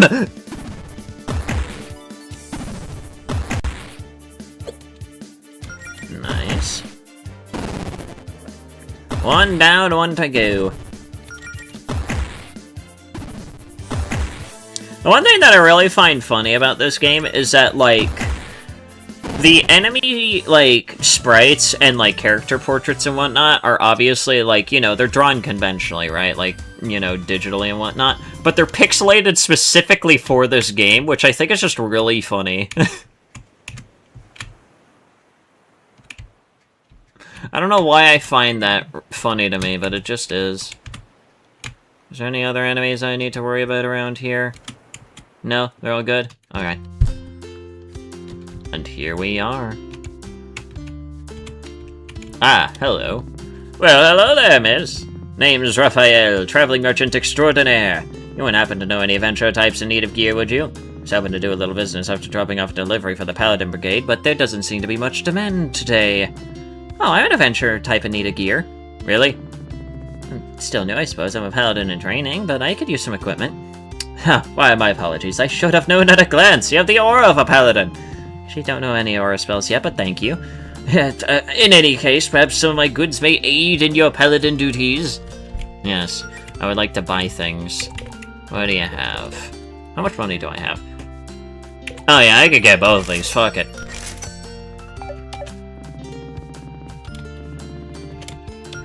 Anyways, let's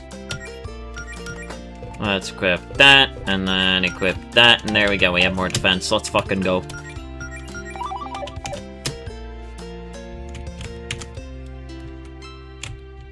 Then there's the dock.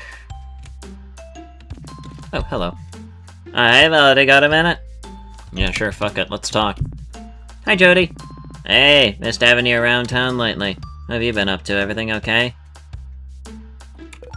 Let's play it cool. Oh, not much. Did some spring cleaning around my house, got a little reading done, learned my first healing spells. The usual. Nice. I'm still not quite sure I understand that magic thing Claire did with you and Allison the other way, but it sounds like it paid off.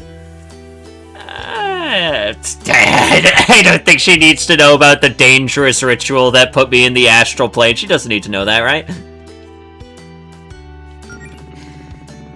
And hey, if you're picking up healing magic that quickly, maybe we'll be able to go on an expedition soon. I don't know if I'm quite ready for that yet. Oh, it's not that scary, trust me. Claire hypes it up on most of the places she wants to check out are harmless. Some local wizard ruins where she thinks we might be able to find an artifact or two. Won't be like what happened last time, promise.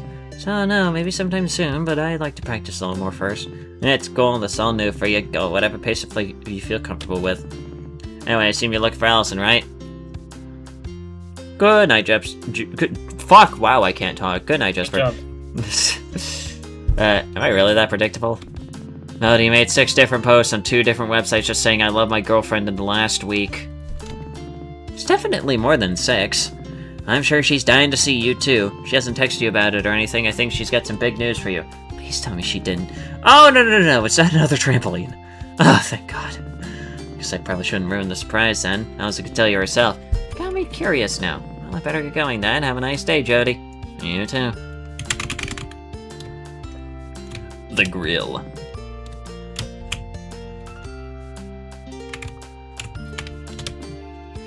Green Ridge Public Library. Monday is bingo night, Wednesday Adventurers Guild meeting, and Friday anime club meeting. It's funny how even in this universe, anime exists. Wait, isn't this the shop that's like owned by 2 children later on in the game? I can't remember, it's been a while since I've seen this game. Ah yes, the axe. Where this axe would be useful. Just leave it here, though. It's a little pointy for me. No! Pick up the axe! Give in! Cool magnets. Yes, they are, Melody! One of these days, we're gonna redecorate in here. We'll finally move this couch so it's not 1 foot away from the TV. Let's turn the radio on. Gotta be Allison's favorite song or something. Plays it all the time.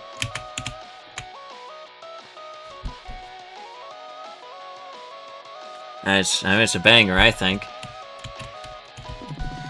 Isn't this a poster from a show Allison went to in high school? I don't fucking know, don't ask me. It's Allison and me. I think that picture is at least slightly different, maybe. Anyways, well, Allison's not in here, fuck it. Goddess Fortuna, the gift of magic. So she's got to be the most valuable thing on the archipelago. And also the fanciest. Either. Howdy, hi! How's my favorite paladin doing today? I've only been a paladin for a few weeks, and we're your favorite? Well, you're in my top 4 for sure. I don't know what a paladin really does, but I know you're giving it y'all. Thanks. So, how have things been going at Pigletty's? Business has exactly been booming, but hey, still living the dream. Oh, we got a good review for a food critic recently. I think they say we have ambiance. No, we had that! I don't remember putting that on the menu. That's great. Why are you just standing outside the restaurant on your day off, though? Oh, I was just waiting for Claire to stop by and grab a paycheck. I like giving it to her in person. If I don't see her in 10 minutes, I guess I'll just leave it in her and Jody's mailbox. I can remind her to drop by if I see her. That'd be great. Well, I'm sure you're busy with your adventure business or whatever. I won't keep you. Fuck yeah. Okay, there are our jobs on the notice board today. I guess I'll have to check again tomorrow. And then, of course, there's fucked up an evil wizard cat here. Bartholomew. So you whippersnappers fancy yourselves adventurers now, eh? How old are you? 17? 18? I'm 22. Sir? 22 years old? Kids these days, no gumption. Back when I was your age, I already tried to conquer the world twice. If you kids don't spend all day doing this plaguing nonsense or whatever it is you do, you'd have a lot more time to be productive. You can learn a thing or two from my granddaughter, Pepper. She's very ambitious. She's full of machinations, that one. Well, it's been nice talking to you, Mr. Leon. No, it hasn't. Well, fuck you two!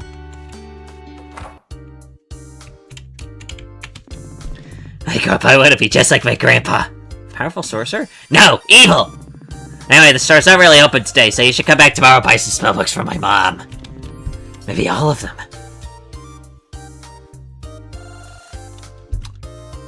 Who lets a kid have spiked pauldrons? Parents, clearly. Where the fuck are your parents?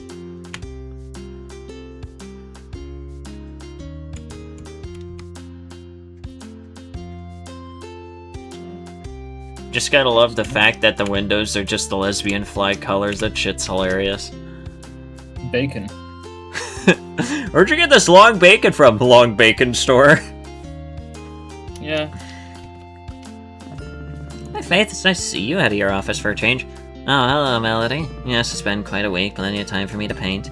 Of course, with Green Ridge being quiet for this long, it's probably only a matter of time until someone causes a fuss. Probably Claire. Yeah, it's usually Claire. Speaking of Claire, how's your training going? It's going pretty well. I've been studying on my own, but I already have a couple of healing spells down.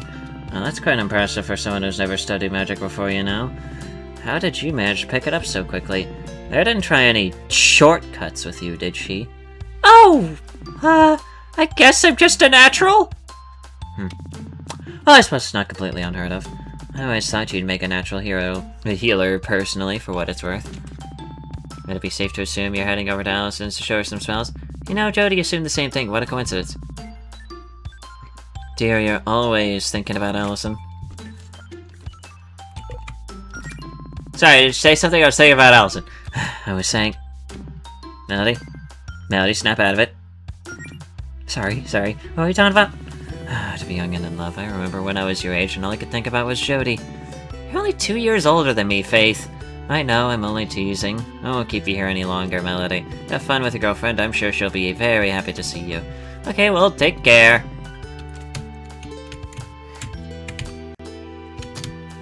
Long bacon. Yeah. The Church of Long Bacon.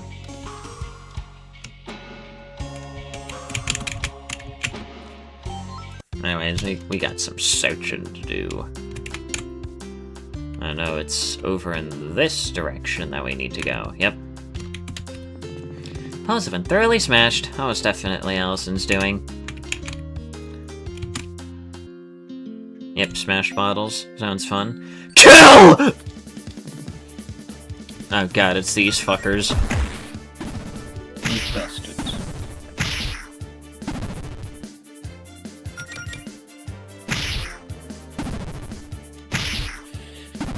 These fuck-ass mushrooms that I hate.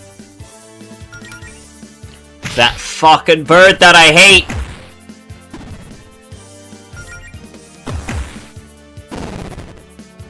Why do we got living feral mushrooms after us now? Oh shit. I've already learned my first, wait, what is that called? Fucking what? Woodland Healing. Heals an ally for 20% of their HP every turn for 4... I'm sorry, it does what?!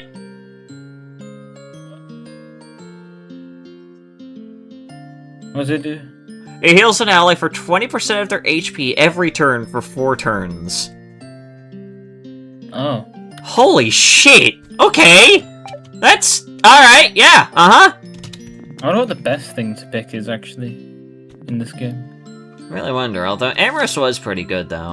And of course, there's the treasure map. Yeah, I remember that. So wait, remind me of the choices that there are? There's the Amorous Paladin, there's a Woodland Paladin, and then there's the third one that I forgot to investigate.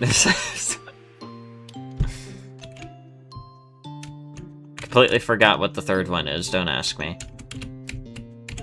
I'm sure I can look back in the stream and, yeah. Probably, I probably investigated all 3 doors when I first played the game.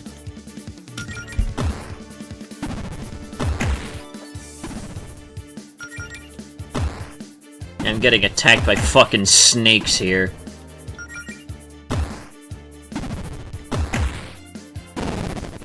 And now it's dead. Yeah, fuck this snake, bro. You know what's the snake? No, that's not what I mean! Oh, hi. Oh, it's another snake. Kill it! Why would you do this to the snake?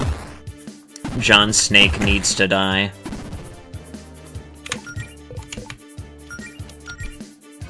What did John Snake do to you? Exist. Wow, mean.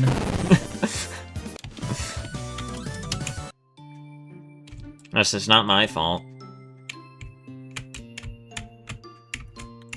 Is there anything funky in this direction? Well, there is an enemy.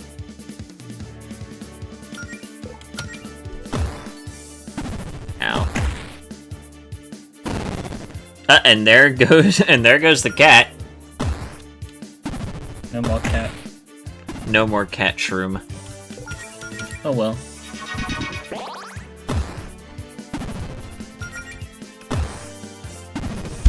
Ow. You know, Snake, that kinda hurts. Probably shouldn't do that, thank you. I bet that snake isn't even solid at all. Indeed, it is Flaccid Snake.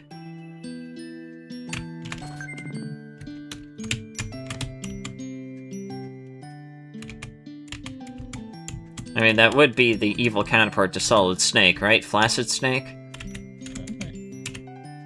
I mean, from what I know, of Metal Gear, there is like an evil counterpart to Snake. More like Liquid.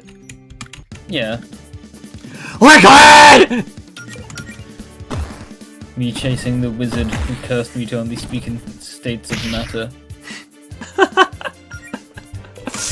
LIQUID!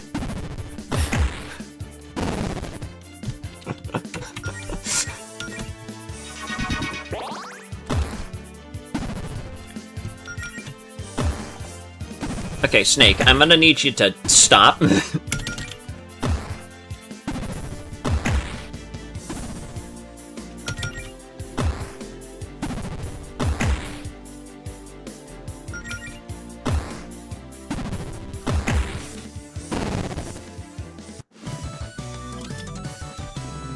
Halfway there.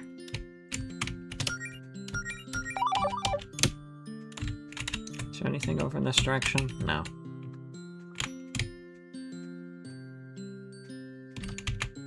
Hi there. Allison? What, Mel? What are you doing all the way out here? Just felt like taking a hike? Wait, what's that? Did you get hurt? Oh, this? Yeah, it's just a scratch. Funny story, actually. See, I was minding my own business on break at work, smashing some bottles I had lying around for fun. You know, same old, same old.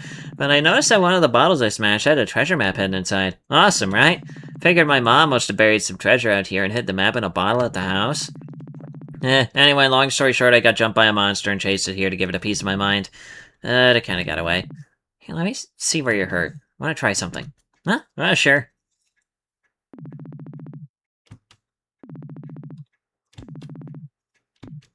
Let me see.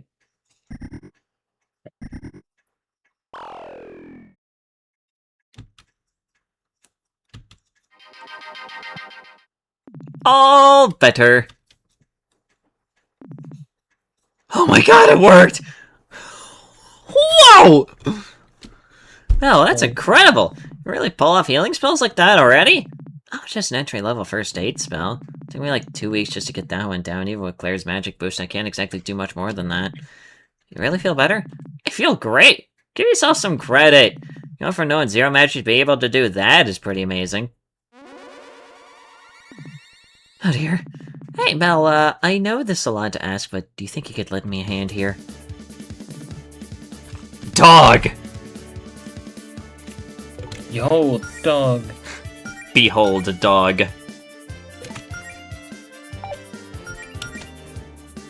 Let's try this. Everyone's favorite power boost, the ability to kiss your girlfriend.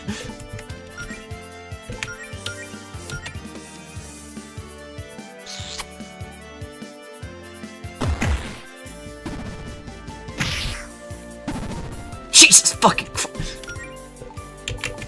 Anyways, let's try this new healing spell that I learned. Let's also try this.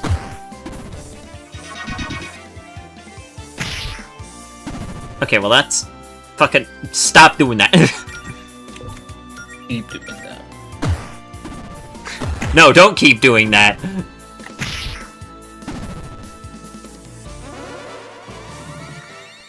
That bastard disappeared. Oh well, we can try that. And then... I don't really have a lot of attacks, do I? No, well, that's fine.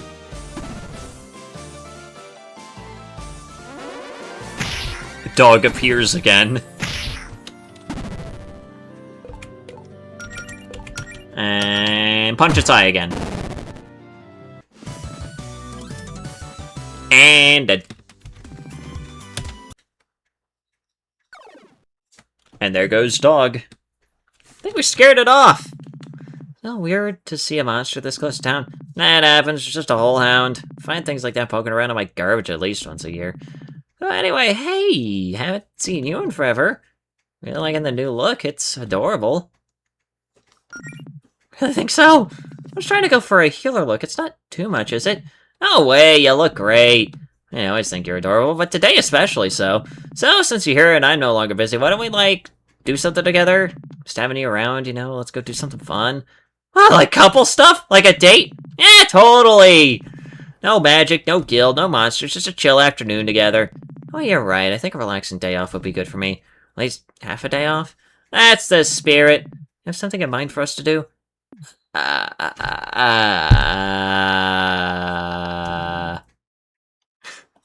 Kiss would be a start? Yeah! The best scene in the best scene in the game. The fucking MS Paint version of them. So what now? I don't know, figure something out. Look around town and find something fun to do.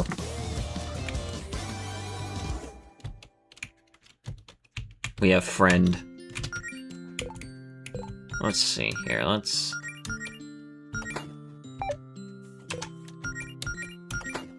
put that on, and then save.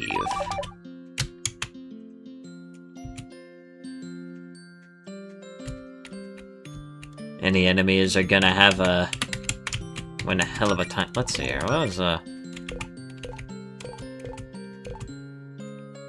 2, 3, 4. Okay. Let's see here. 1, 2, 3.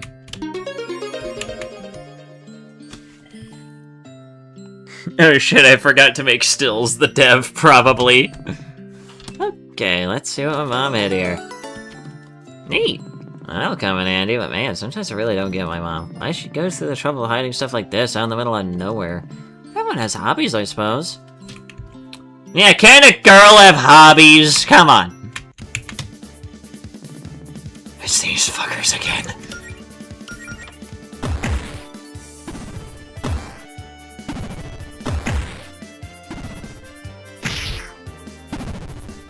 Well, that was unnecessary.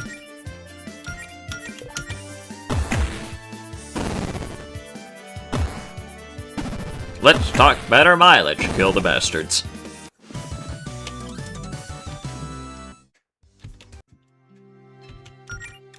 Anyways, I should... Nope, that's the... Oh, there we go. That's what I was looking for. Heal.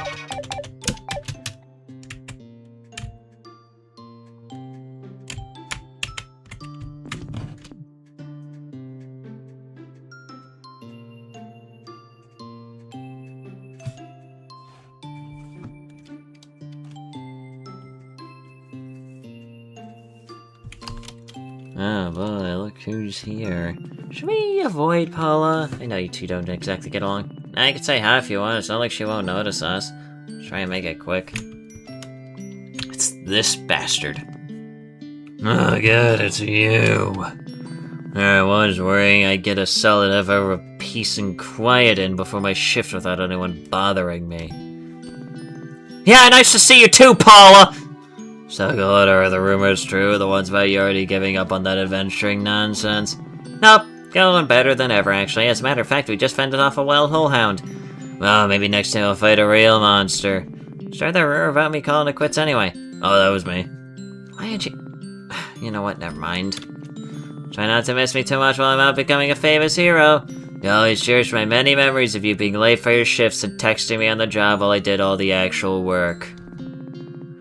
That's certainly one way of remembering it. But hey, I'll be sure to send you a card while you're hospitalized for getting stomped on by a dragon. Whatever it is you run off to do. How thoughtful. I'm just trying to be realistic. A slacker like you, give it a week before you realize how tough it is out there. Who else do you have on your crew? And right there, Pearl Girl's gonna have a heart attack first time you run into something big.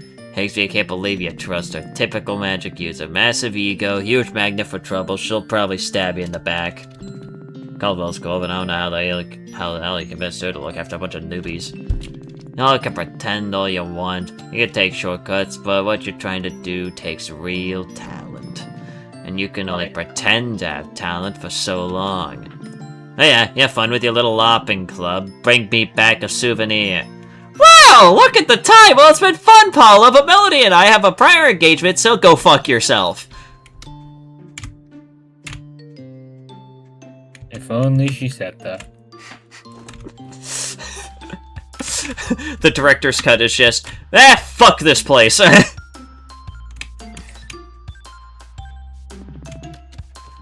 Anyways, hey, you two over there! I don't know why I decided to completely change the accent there. What's up, Beverly? You two seem like you could go for a slice of cake. Makes you say that. I'm just very perceptive, Melody. I could tell these things. Plus, I kind of got half leftover chocolate cake in the fridge and would rather share it with my friends and throw it out tomorrow. What do you think, Mel? That sounds nice. Let's treat ourselves. Great, let's head inside. Here we are. 2 slices of chocolate cake for the lovely couple. Enjoy. Sure you don't want us to pay for this? Oh, no, it's on the house. Probably owed one of you two a favor anyway. Thank you, Beverly. I'll leave you two alone, then. Holler if you need me. Yummy. You know, if we were a real couple, we'd be sitting here drinking 1 milkshake with 2 straws. You want to ask for a milkshake? We could just have a milkshake if you want one. Oh, no, that'd be way too much sugar even for me. So, what have you been up to lately? It's been a while since we, talked. And mostly been studying all that material on healing magic that Claire gave me. Lots of little mana management exercises, deep breathing, focusing your thoughts on a spell, that sort of stuff. Nice, but you could have done some of that studying with me, you know? I know, I'm sorry, I haven't been around lately, I don't know. No, come on, talk to me, Mel. It just felt like people would think I wasn't taken seriously if I didn't at least get a simple healing spell or 2 down before showing my face again. I want everyone to see that I'm really trying my hardest. I admire your commitment. I'm real impressed by that healing spell you used on me. I felt like a fresh, tingly sensation you get after rinsing with mouthwash. Except everywhere. You do know everyone's got your back, right? I don't have to prove anything to anyone. I don't know, it's just complicated. It's so encouraging. Well, everyone except Paula, I guess, but I'm just saying that because they're friends. They don't know I'll succeed. They can't see the future, and I've never done anything like this before. Just trying to be supportive. Part of me thinks all that support means I have a lot to live up to now, and that I'll let everyone down if this doesn't work out.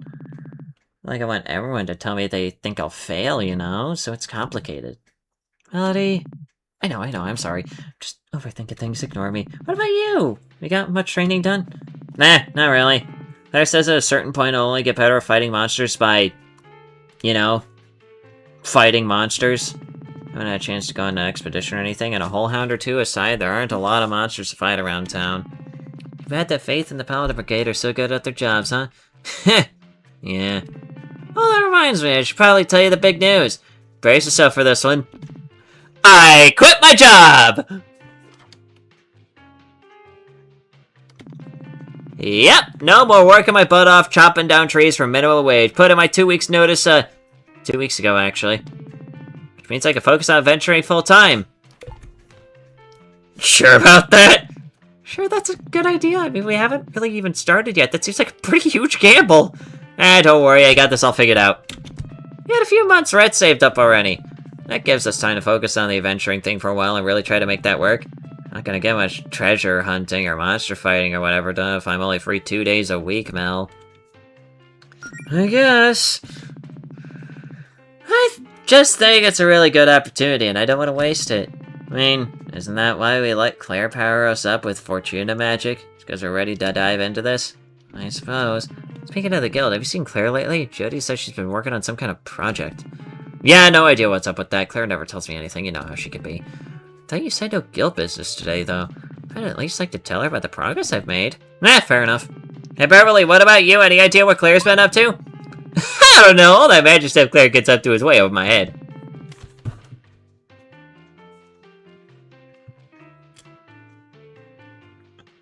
Who the fuck is Orky Shuda in chat just having a fucking stroke? I don't know. I think bro's had a little bit too much of the sauce and decided to drop on by the stream. I'm not sure if knowing it involves magic makes me more or less concerned. I'd try asking Jody if I were you. Oh well, thanks for the cake, Beverly. It was great as always. Maybe we should go ask Jody what Claire's up to, just to have some peace of mind. Yeah, that'd probably be a good idea now, wouldn't it? Although, first... we have this fortune teller. Which I didn't really explore a whole lot of when I first played. When I did, it's let's see here. It's only 100 gold per reading, so let's see here. Oh, tarot reading, excellent choice. I'll be doing a somewhat simplified reading here. We'll draw 3 cards to represent your past, present, and future. Now, who will this be for? Let's go Melody first. Well, color me surprised. You didn't seem like the type to want to know your fate. What's that supposed to... Please, I need complete silence. Behold, your mortal life lay before me. Past, present, and future arise. For your past, the Magician. This card represents new beginnings, giving things a chance to change your life forever. You try out any new hobbies lately? Take any classes at the Learning Annex? Decide to start going to my bingo night at the library? I just joined a guild, actually. Oh, well, isn't that nice? This card is generally a very good omen. It's an invigorating fresh start for you. You should be very happy about this. Now for your present, the Hanging Man. I thought it was the Hanged Man. No, it's the present card, therefore the present tense. The man is currently hanging from a jungle gym. The Hanging Man represents wanting to do something without knowing how to, or why. A spiritual crossroads, if you will. Feel like you're at a crossroads, ma'am? Well, from the smell in here, I think I was in a pizza parlor. If only. Lastly, to represent your future, death. Okay, you know what? I don't like this anymore! Yes, death. The absolute, complete, and utter death of your current self, metaphorically speaking. Well, it's usually metaphorical, but you never know with you adventurer types. Maybe you'll just die for a different color. You'll be a whole new you. Well, there you go. You try something new, it flips your life upside down, and then death. Sounds like an adventure to me. Man, I think you gotten some of those cards mixed up there, man. Oh, cool! That totally will keep me up at night! Need anything else? Yeah, sure, read Allison. Ah, tarot reading. Yes. Give me Allison! Alright, yeah! Let's see how great my future's gonna be! Please keep your voice down. My girlfriend is trying to get some sleep upstairs. Sorry. In my infinite wisdom, something tells me you're going to write this off as nonsense the second I draw a card that's even slightly negative. But I got paid either way, so I don't really care. Now then, behold, your mortal life lay before me. Past, present, and future, arise! For your past, the Lovers. Oh, I feel like I know what that card's all about! Doesn't necessarily mean romantic love, that's just the most straightforward interpretation. It's about focusing on partnerships in a broader sense. But yes, it can also mean following your heart when it comes to romance. I mean, that all sounds cool, but I don't know if it's really my past. I've only been in a relationship for like a couple months. A couple months ago is still the past. For your present, the Tower. Isn't that a really bad one? Oh, this one can be terrifying. But it's just about how you roll with the punches. Perhaps literally, your adventures have a habit of getting punched on the regular. The Tower represents a tumultuous period of great change. Things you thought you could rely on before may be swept out from under your feet. These changes may or may not involve your dreams being crushed. Again, it all depends on how you respond to change. It's interesting to see this out to the lovers, though. The tower can at times mean the end of a relationship. Okay, you totally picked these cards out by hand just to mess with us, didn't you? If you remember, I foresaw this skepticism before we began your reading. Finally, for your future, we have the Hierophant. This card should be a little reassuring to you after that last one. Why, exactly? Hierophant is a card saying that when the time comes, you'll do the right thing. But keep in mind, that means doing what's right for both yourself and those around you. It also doesn't necessarily mean going with the easy choice. If I had to guess, I would say this means you're going to make the right call and spend more money at the local fortune-telling shop. Oh, that was a waste of time! I know this all fake, dude. If it was real, you'd be telling me about my sick future exploits as a legendary hero. Sorry, you're right, I forgot a card. The lesser-known 22nd Major Arcana, the bunny with the sword that nothing bad ever happens to, and she also finds a giant pile of gold. See, now that's more like it. Need anything else? Hello, paper. Hello. Hello, paper. I just woke up. I can tell. She's playing the funny game. I'm playing the Sesbian game. Women. Yes, there's women on screen, paper. Women. Apparently, Paper is literally the main character of this game. True!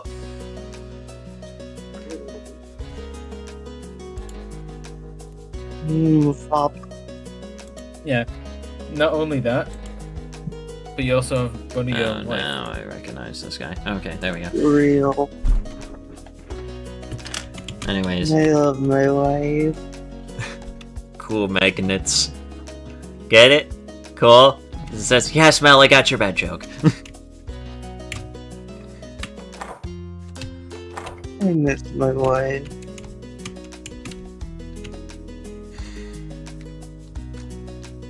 Yeah, fair. She will fuck with my wife.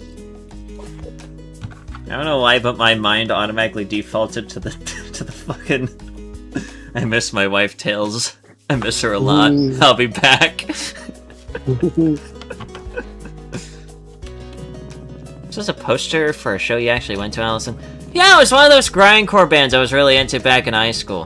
Which one in particular? Oh, I have no idea. That logo is completely illegible. Maybe I should have put up a ska poster or something. Ska bands are really consistent with their graphic design, all those checkerboard patterns and whatnot. Hey, weren't you in a band at one point? I mean, who wasn't in a band for like 2 days in 11th grade? I don't think I was. I had too much stage fright. And I envy you for that. Man, I love fishing in this game so Fish! much. You know what that means? Yep, fish. Fish! It's in here. Gnarly. Hey, remember what's in these boxes. Let's see if there's something cool in here.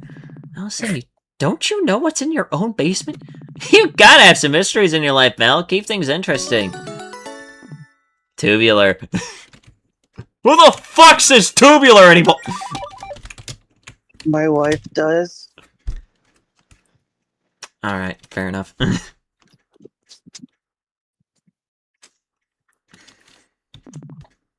Claire. Can this stupid ass quest fish come up already, please?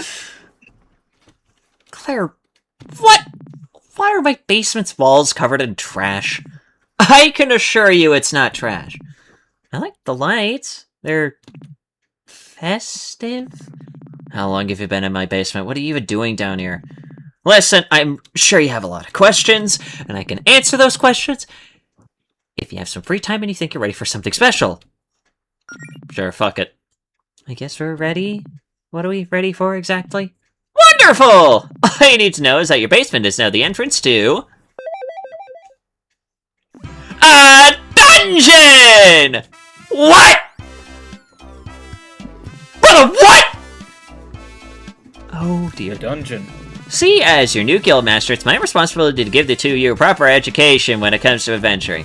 Our previous attempts have been interesting, but it was obvious we needed to start smaller. You need a controlled subterranean environment to really replicate that authentic dungeon fuck me, I can't speak.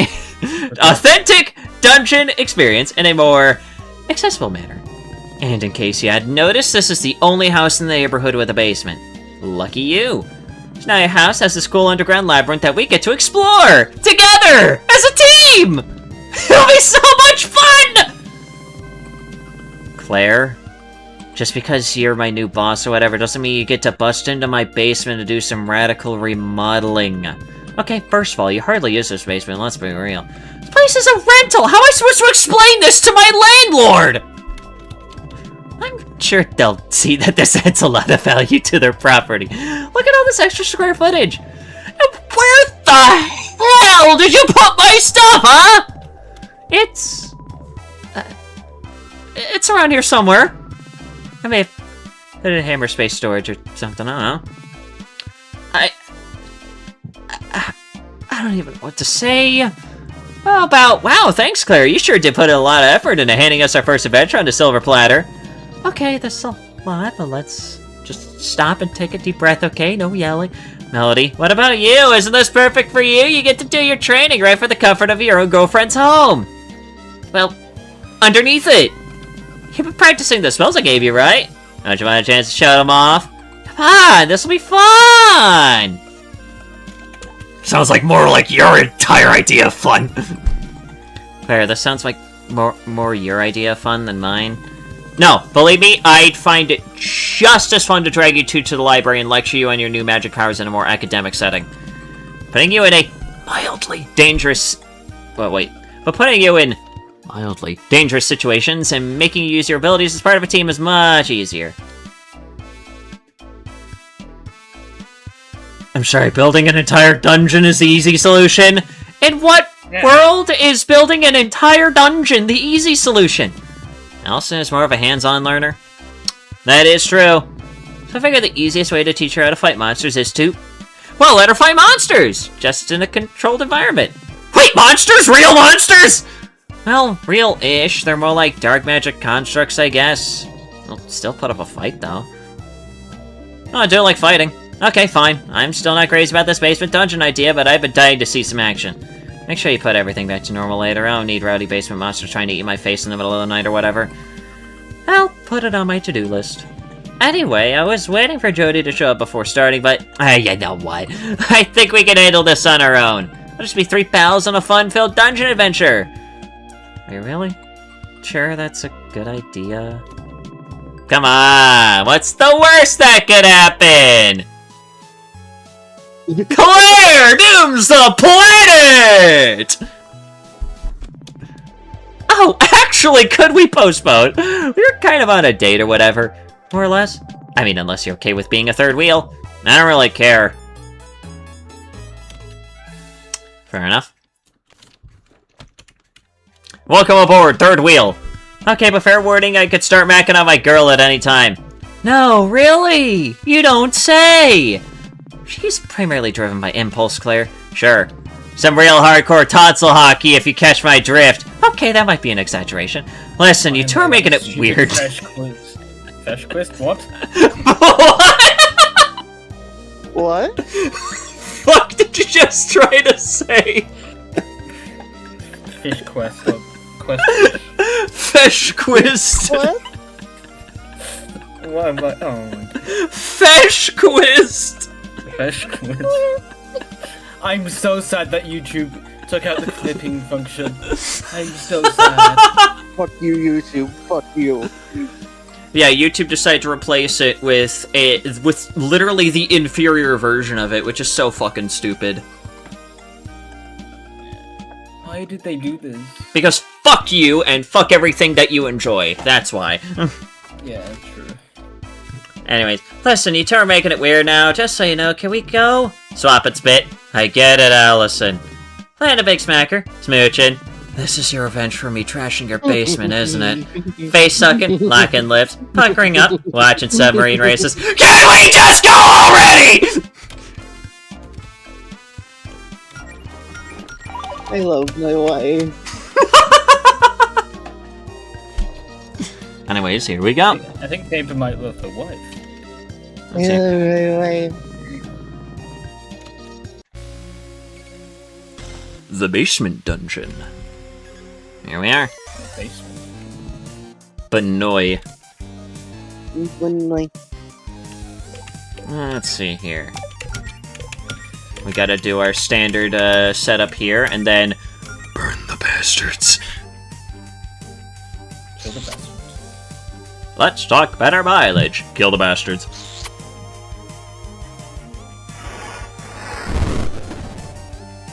Oh wait, doesn't this... Oh, I forgot it does that. Claire, why did you think it was a good idea to light it on fire? Huh, kinda looks like its demonic side is coming out. Well, you learn something new every day. Don't worry about it. I am gonna worry about it! Why would you ever worry about the evil-ass bunny? Who the fuck? Anyways, kill the bunny. I forgot that Claire literally only starts out with, like, one fucking spell.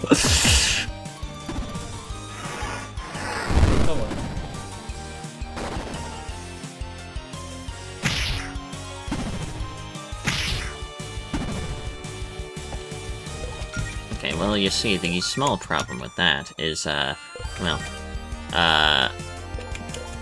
wait, hang on. What are these guys weak to? I completely forgot. This guy could probably just die for a wand smack, let's be honest. Oh, wow, shit, okay. Oh, that worked. Good old-fashioned level up, let's go. At least one party member did. Think there's something over here? Yes, there is. Box.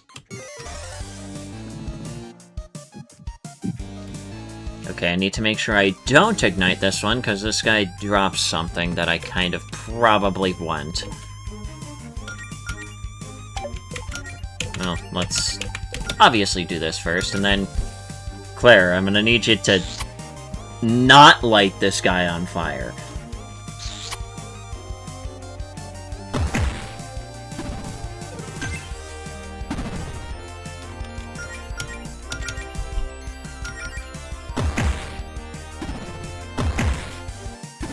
Keep on forgetting that Allison can do some fucking damage.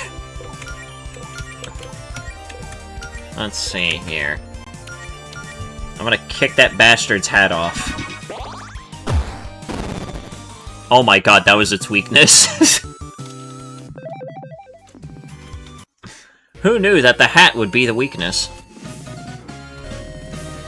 Wow, even the keys are cardboard. Hey, if you think you can make a better dungeon with fucking wow, I can't talk, with real locks and keys, then be my guest.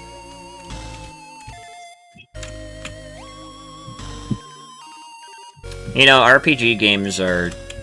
Wow, why did I say... RPGs are great whenever I play them, primarily because I can't talk worth a damn half the time.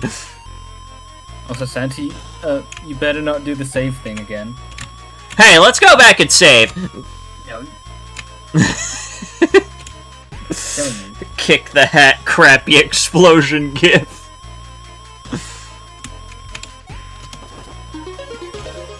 And let's go to the secret passageway.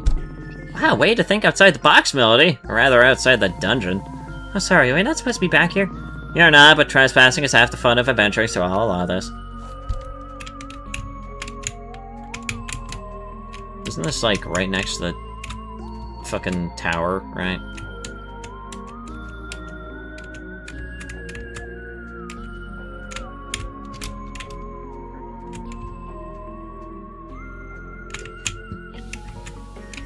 Benoy. One of them escaped, we need to kill it. Benoy. I think you like Benoy. I like my wife. Fair enough.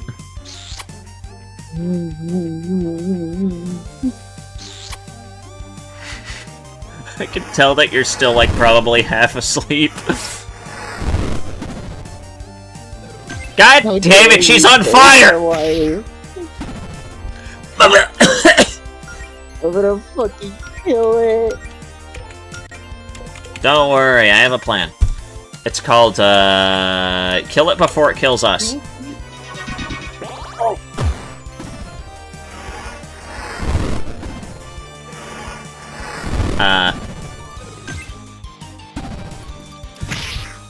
Okay, well, maybe we should, fucking hang on. I think she needs to fucking heal as well. You think? Quickly.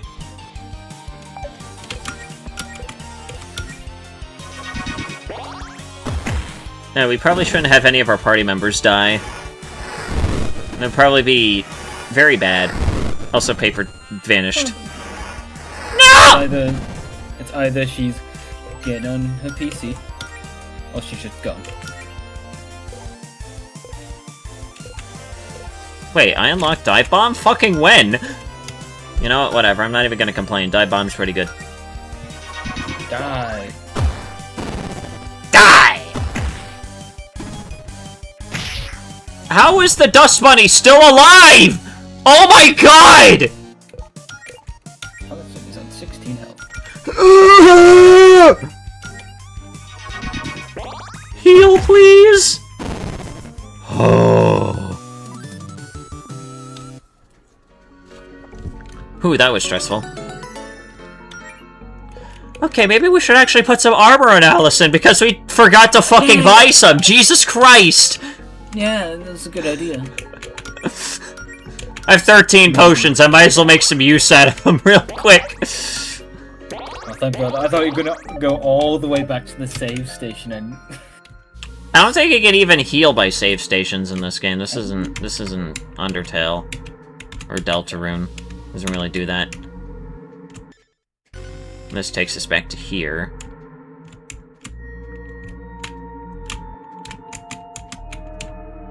The thing I do like is how they don't if I remember correctly, they don't even bring up how this dungeon is literally, like, that fucking close to the Paladin Brigade until, like, I think, like, Act 4, maybe? Which I think is just really funny. Alright, save station. Yeah. And then this is where we fight Mermaid and get funny magic weapon. Don't worry, this generator runs on arcane energy, not fossil fuels, no fumes. But I did keep an extra body water in case it caught fire. Just to be safe. How did you not burn my house down in the process of building this madhouse? I guess I should thank you for getting a generator instead of blowing a fuse in my house, though. Oh, Allison, that gives me an idea. How is burning my house down going to help? No, I mean the blowing a fuse part. Real dungeon, being able to cut the enemy's power could potentially give us a huge tactical advantage. Turn off the generator, it'll kill all the solstice lights I have around the dungeon, making it harder for the dust bunnies to see us. Won't that also make it harder for us to see them? Won't be that dark. Dust bunnies just seem to have exceptionally poor eyesight. Well, what do you think, Mel? Kill the lights! Fish! You know what that means. It's time for fish!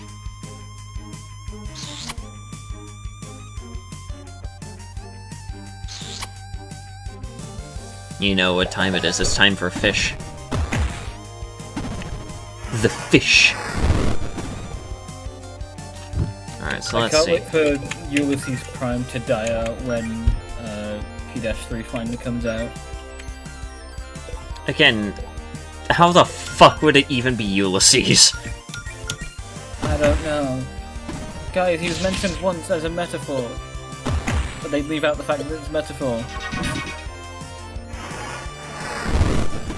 Listen, as long as we just ignore that it's a metaphor, then we could just say it's Ulysses Prime. Yeah. Anyways, dive bomb time. Kill the bastards.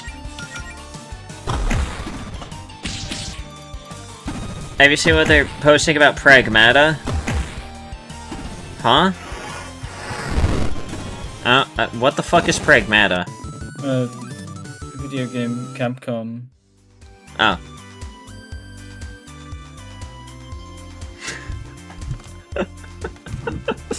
I just found this fucking meme. It's...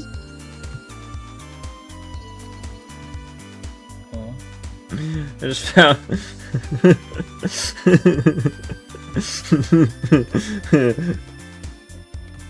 This is really good, Scavis, I'm gonna send this one to you. Where are you among my list of DMs? There you are. Your last message to me was a invincible wobble edit. There you go. I've sent that. Oh, where are the pixels and what have you done to them? Anyways. If I could, I'd do like a low quality like mic. Wait, isn't there a... Wait, hang on. Wasn't there a setting to like turn down the bit rate? Oh yeah, there is. There we go. I've lowered the bit rate a lot. There we go. Oh, okay. Okay. Hang on, I need to bring me up again. Halt! Where are the pixels, and what have you done to them?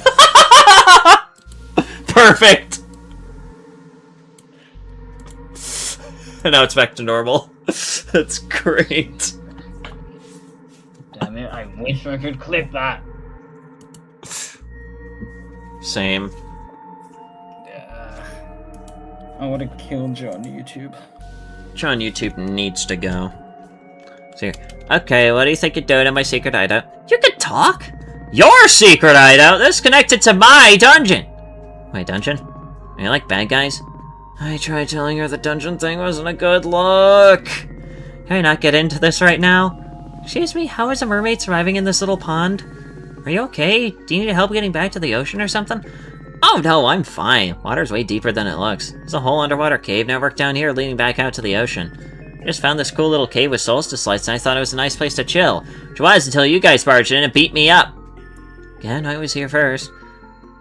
Also, you attacked us. Oh, yeah, sorry about that. I think this is just all a big misunderstanding. Yeah, sorry for beating you up. I know our feelings. Name's Kaya, by the way. Well, we were kind of in the middle of something, Kaya, but when we're done, I guess you could keep the generator and do whatever you want in here. Didn't want to lug it back to the surface anyway. Oh, thanks! Here, it's not much, but here's a little something to repay the favor. Mermaid wand. Thank you so much. See you around, I suppose? Peace. And now we have a new weapon for her. Let's fucking go. Wonderful. Let's also save.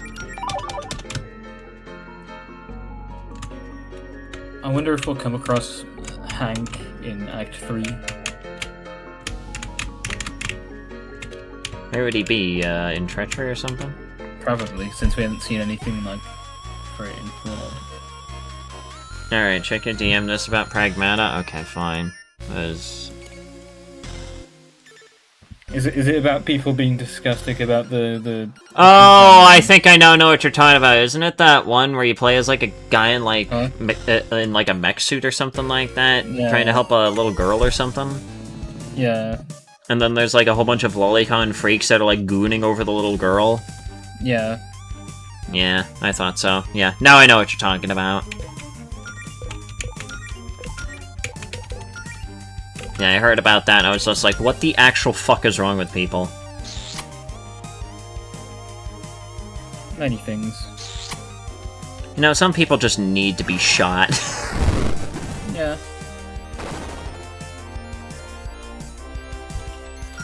Anyways, kill that guy. High kick on this guy. Just keep igniting. Kill the bastards. I'm sorry. You made a dust bunny be able to cast shooting stars at me? Yeah. Claire, what the fuck? Are you okay, Claire?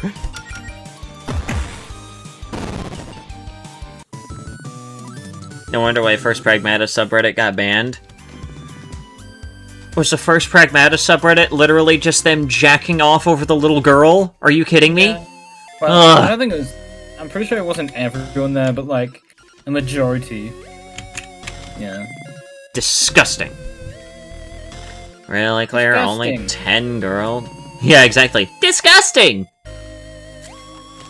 Money doesn't grow on trees, you know. Actually, couldn't you use your magic to plant the money tree or something? I almost tried that once, but turns out it's considered counterfeiting and is very illegal. Who knew? It's just, if you're only gonna put 10 gold in there, why even bother putting a chest here? The chest itself is probably worth more. Actually, hey, can we just take the chest? Please don't. Look, okay, here's a spare potion I was keeping in case of emergencies. Happy now? You're keeping secret potions? You didn't really think I'd let two of my best friends get horribly maimed in a dungeon, did you? Wow! Thanks for the vote of confidence, guys. Dust Bunny casts Supernova. Yeah. I know that the last key, I think, is over here, right? Yep. Okay, great. That's both keys, so you can move on to the end of the dungeon now. I have to admit, I'm actually kind of having fun in here, Claire. Good, I worked really hard on all this. There's a tip sign here. Venturing tip. Fleeing from battle. You may sometimes feel overwhelmed by the foes that you encounter. Yep. Boss level foes will usually prevent you from fleeing. Makes sense. That I'm already familiar with these games, you know. I've played these games before. I can't wait for the ominous polygon. Picnic set. Wow, how nice you get. It's like much later. Yeah, that's not until like the midpoint of the game, kind of. Fun fact, there's a theory that suggests that atmospheric carbon can be turned into solid diamond through sequestration. The theory is called Diamond Tree. Isn't there like a planet that scientists discovered that literally rains diamonds?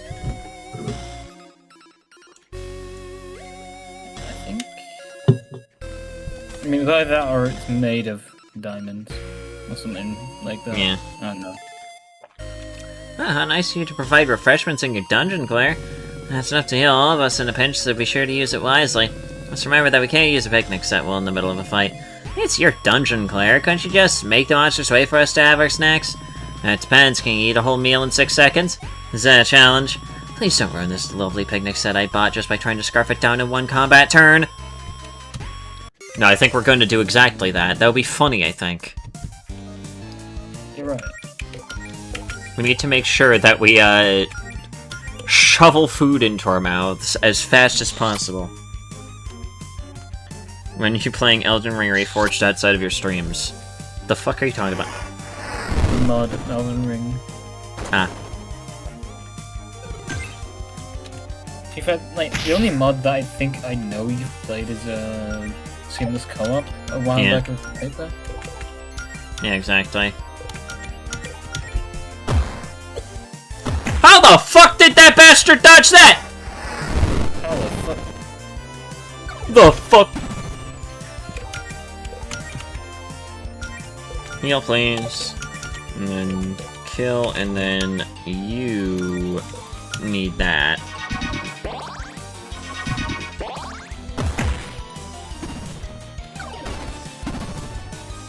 These damn bunny bastards. Now let's kill him. Those damn alien bastards. Did we get any more armor? No. We didn't get the Grand Core T in this run. That's fucking disappointing. Oh well.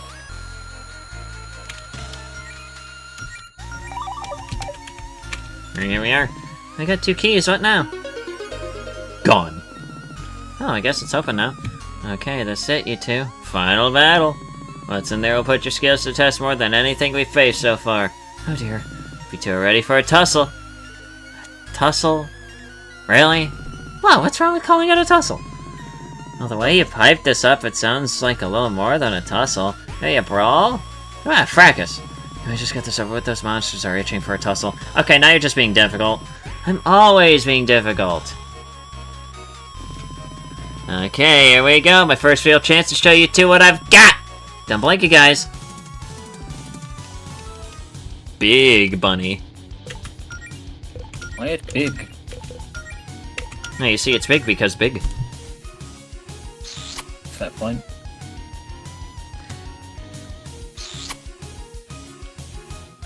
Then it will be a boss that filters you? What?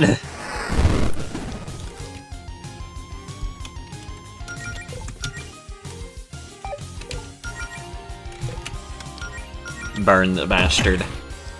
Have you even played the mod Amalgamated? Probably not.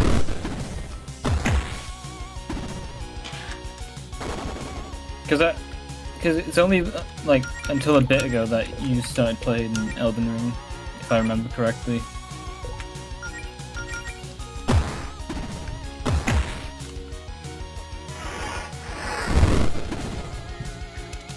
finally, we set the bastard on fire. What do you mean it lost its low visibility? That's some bullshit. Oh god, he is hot!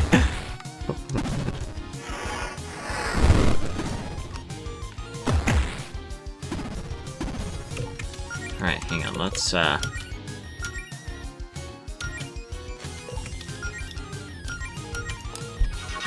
do that real quick.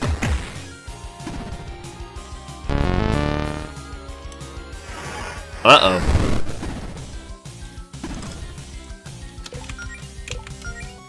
Let's quickly do that, and then... Come on, this should probably finish the bastard off, right?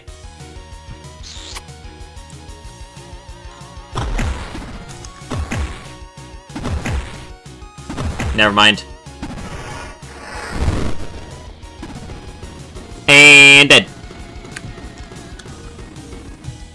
At least it's not a fucking Minotaur from SMT4. Wouldn't it be fucked up if there was a Minotaur? I think it would be. I forgot that one of Allison's skills that she can learn is just called Yoink. What? Hey, Yoink! Yoink. Iron Gauntlet. Let's equip that onto her, because I think... Cardboard box. I think that'll probably work more on Claire, because she doesn't even have any fucking armor. There you go, put on the cardboard box, Claire. What do we got in here? Zircon Saber. Ooh, a sword. Whoa! This thing looks sick! And take it, Allison. Leave this here just for me. That's actually really nice of you. It's a very thoughtful gift, Claire. Pulled some strings to get some nice treasure for the dungeon. I could have kept it for myself, but fighting with swords is so uncouth compared to pyrokinesis. I'm so happy that I'm not even going to complain about how stupid that comment was. Actually, the sword's supposed to be enchanted, but it looks like the gem in the hilt isn't even the original. Right now, it's just a normal sword. Probably why I got it for so cheap. Today, maybe we'll find the replacement gem, and then we can go on when we go on some real adventures. Now we're talking! I think we're ready for that? Sure, you two got through my dungeon just fine. Real one would only be marginally more life-threatening. Marginally? Hey, don't worry, Mel. No clown's gonna hurt my girlfriend on my watch, promise. They usually aren't clowns. Probably head outside ASAP, though. I'm not entirely sure how structurally sound this dungeon is. Really warning us about that now? The place is made of cardboard. I don't know what you expected. Whatever, let's get out of here, Mel.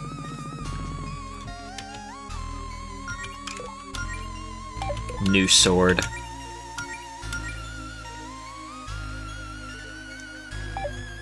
You know what, it gives us, I'll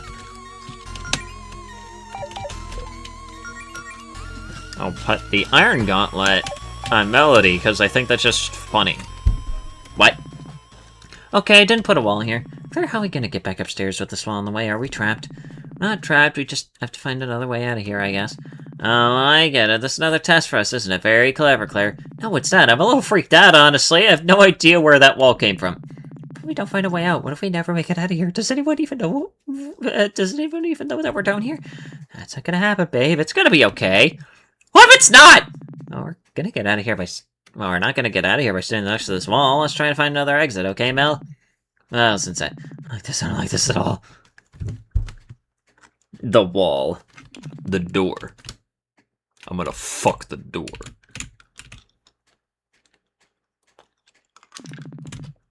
Several minutes ago. Man, I'm bored.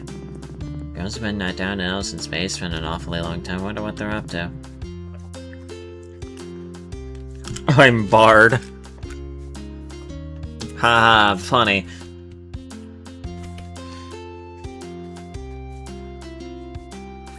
No, you cannot seduce the door! Probably nothing, right? They would have invited me if they had plans. We should just go check on... Oh, a text from Faith. Grab her, meet me at the tower ASAP, it's urgent. Don't tell anyone. Whoa. That can't be good.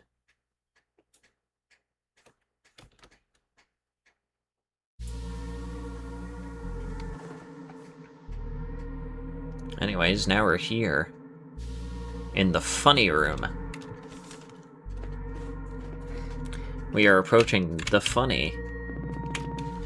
This doesn't exactly look like a way out. How do we even end up in this cave? And there are a lot of caves under Green Ridge, right? Yeah, but we went, what, like east and then south? Shouldn't we be back in the east end of the dungeon? Claire, shouldn't you know where we are? I found this cave when building the dungeon, so no, I'm not quite sure where we are. Turn around before we get lost in a cave. I didn't exactly see any other holes in the wall up there. That's kind of our only option. Besides, you two are looking for an adventure, right? Let's look at the bright side. What's more adventurous than getting lost in a mysterious cave? This danger sign is very reassuring. Oh man, are we... Oh, what's up? I might know where we are. I have no idea how we ended up here, though. Just say I hope I'm wrong. Okay, yeah, I actually know where we are. Let's turn back. Why? What is it? Come on, there's a chest right up ahead. We're obligated to open that as adventures. It's a curse! Yeah! An old Galetta family heirloom that's extremely cursed. Mom sealed it away in that treasure chest.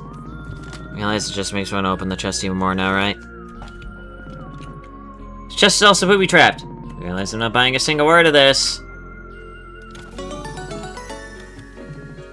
Yeah, yeah.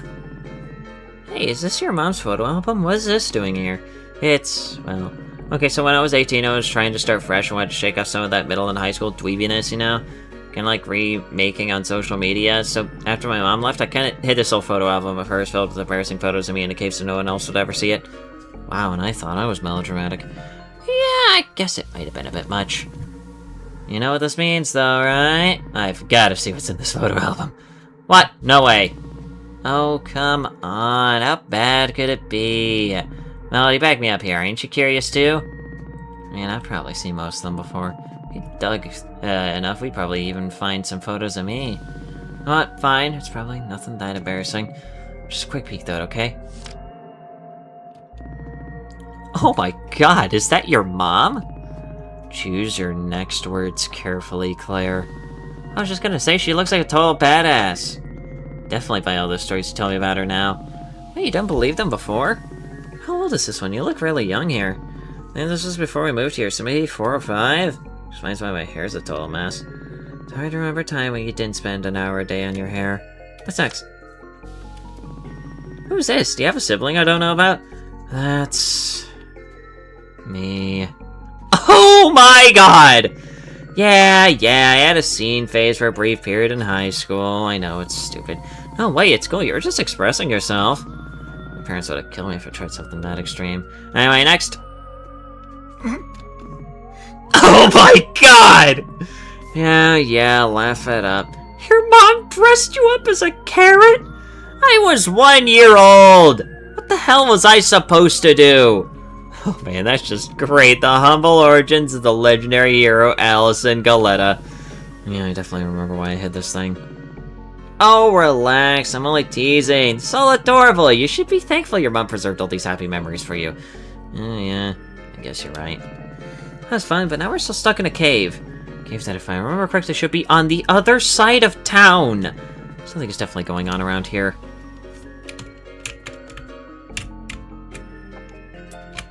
Well, don't worry, we're on the other side of town. It's only... oh, right, yeah.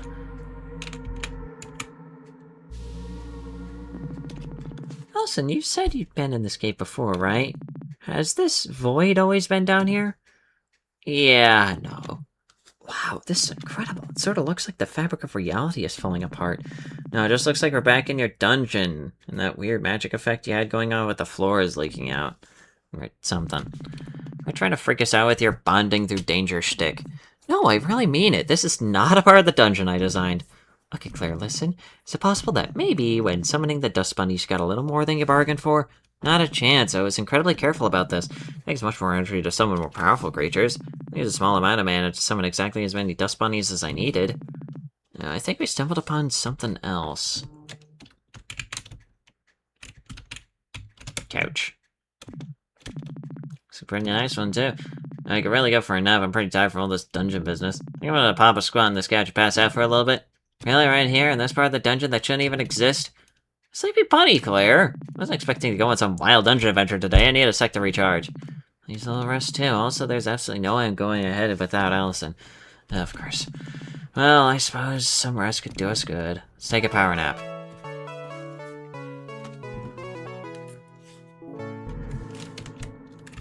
Eben.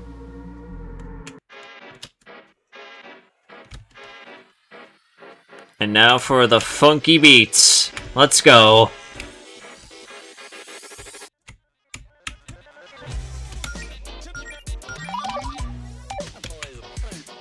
Welcome to wherever in the fuck we are.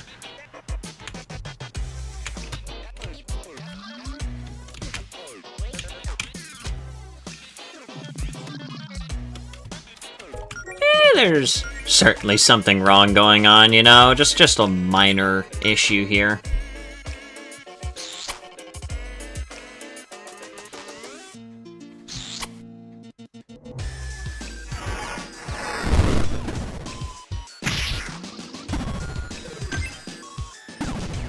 Okay, well now that was unnecessary.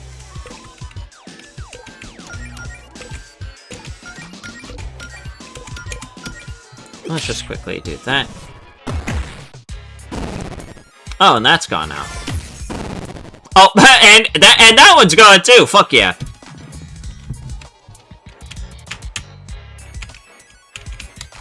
What's through here again? Oh yeah, it's this.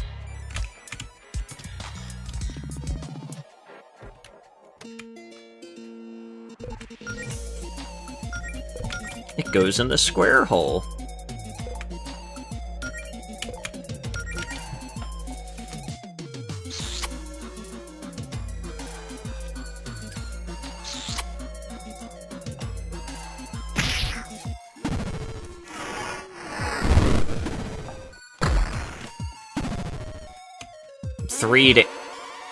Are you fucking kidding me?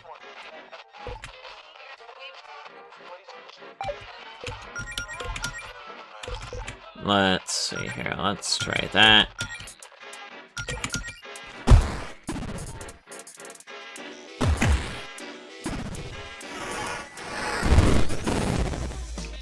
That takes care of that problem. And this guy's just gonna go down in one hit anyways, there we go, gone. Hole. Freaky key here. Appears to unlock a weird door to a weird dungeon. There are like 30 photos of Allison's scene phase in here! I never saw the description of that item!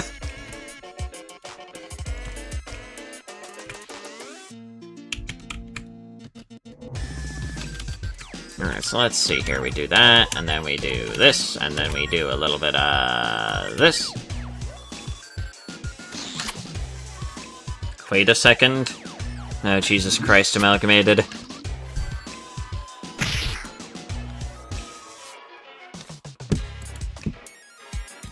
Amalgamated what?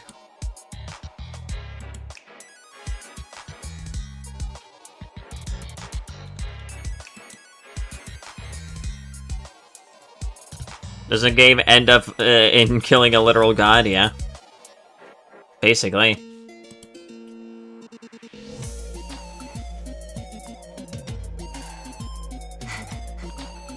I can't reject all cookies. Kill yourself.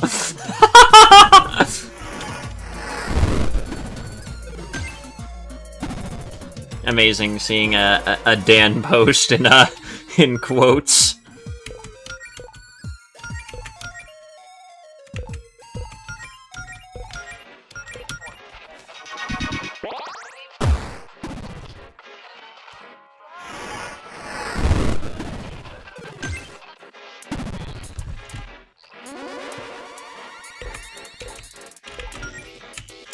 Let's see here, let's also hit that, and then, nope, and then we do that, and then finish that bastard off.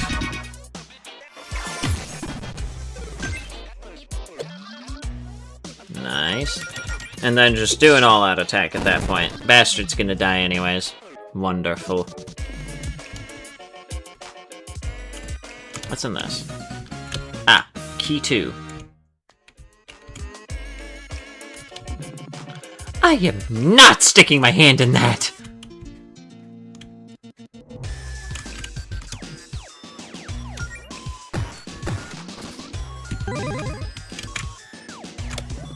Time to push this block.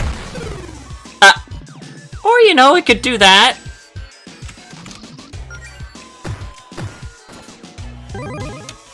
Key.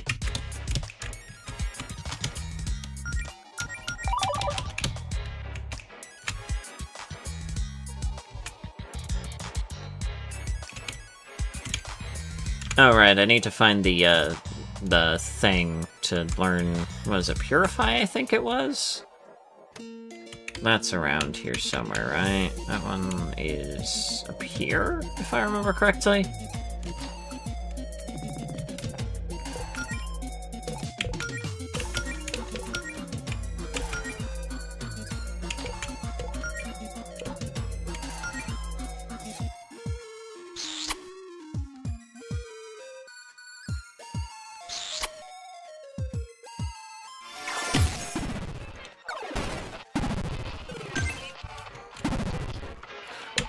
Alright, so let's see here. Do a little heal, and then...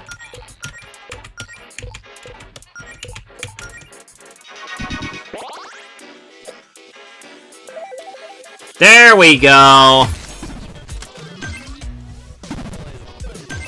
That's what I was looking for. Alright, so let's do that real quick.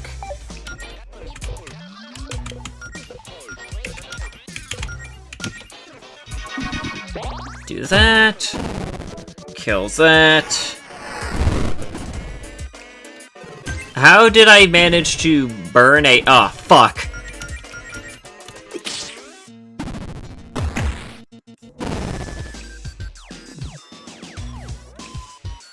Average JRPG moment. I would also expect that CSR drops for this winter.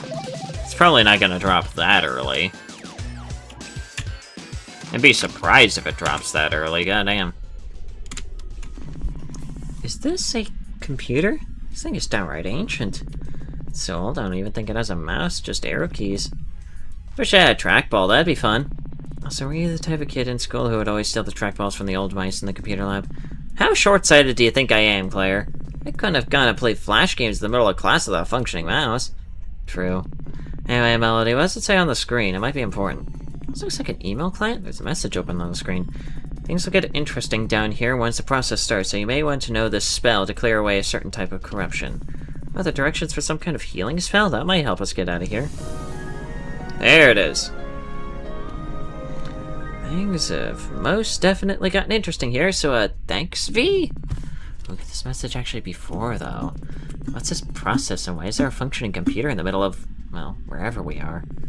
I'm personally too concerned about getting back to the surface to look a gift horse in the mouth here, Claire.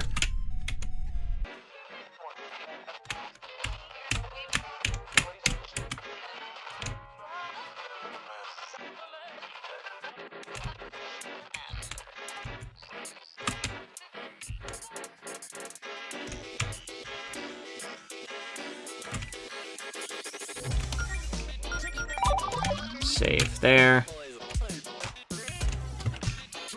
Breaking news, Sorrow will feature C.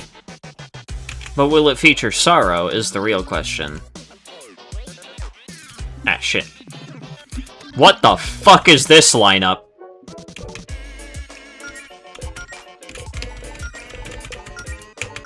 What in the actual fuck is this lineup, bro?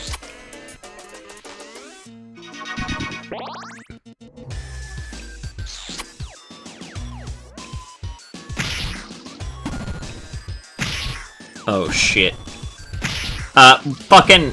Oh my god! Oh my fucking god! Why?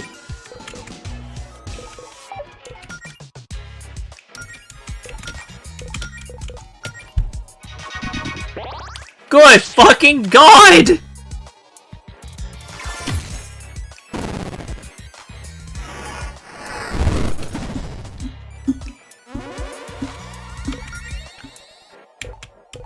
Fucking heal, please. Dive bomb that bastard. Frost this bastard.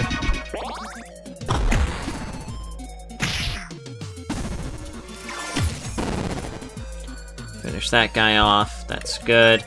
Heal. Now we'll just do this and see what happens. You motherfucker!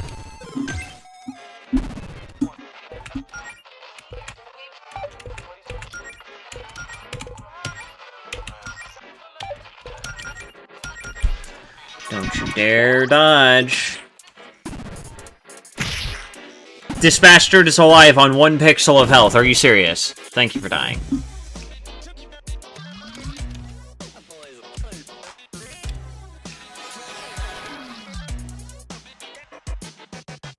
Whew. Key! Time to push his block. I'm so sick of this place.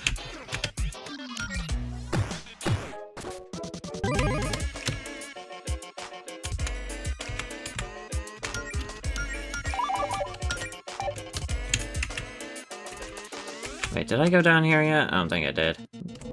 Oh wait, no, this is where I came from. Last key, I think, should be around... Interesting, one of these crystals doesn't look like the others.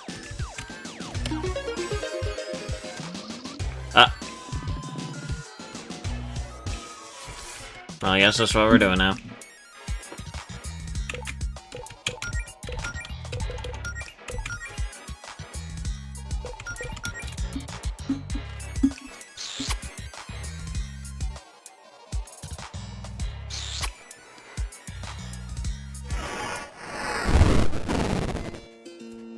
That takes care of that problem.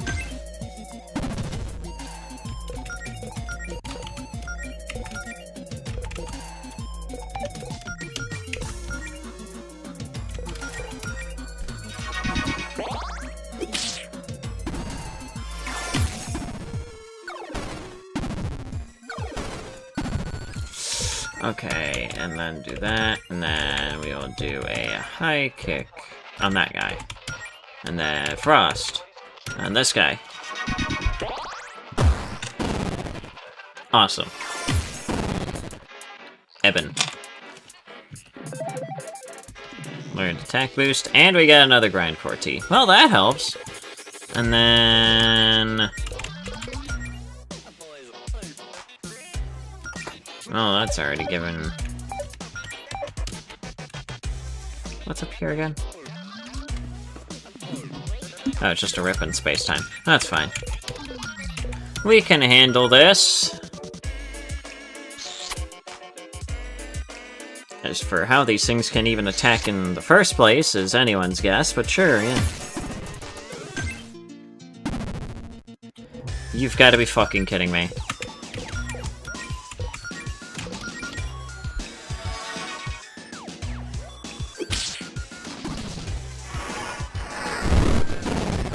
There we are. Success. What's in here? Ah, that's our last key.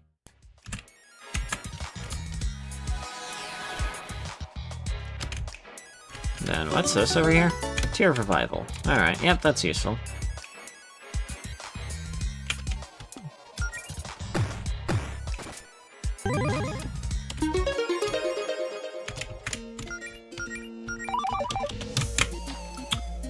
Probably fully heal first before we do anything wacky or wild yet. So we will go over to here. EP.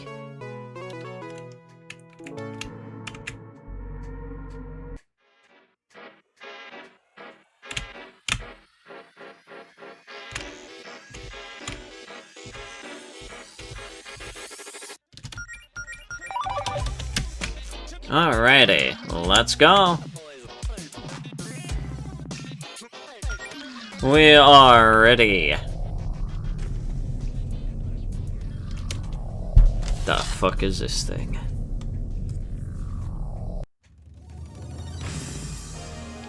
Let's dance!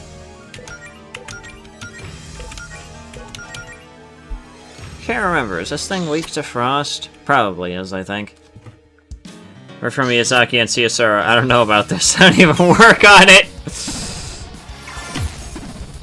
Yeah, that's probably...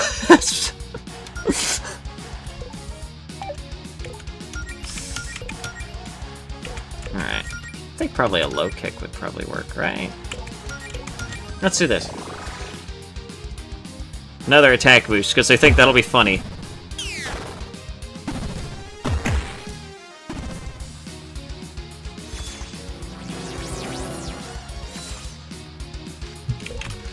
That's... I forgot that this is a thing that it could do. Well, let's do this.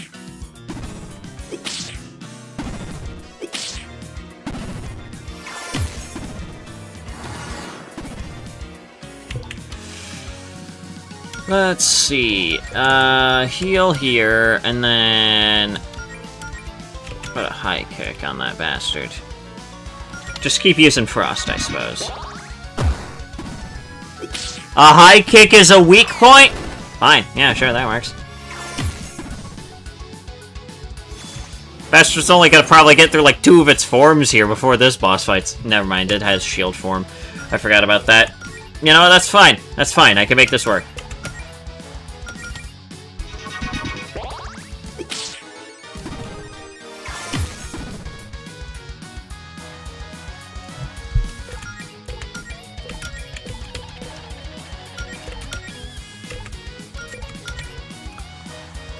Come on, let's do our buffs here.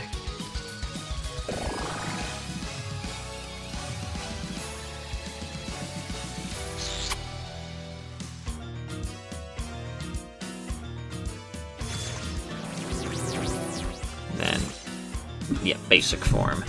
Alright, then we will do first aid here, and then... Dive on the bastard! Kill.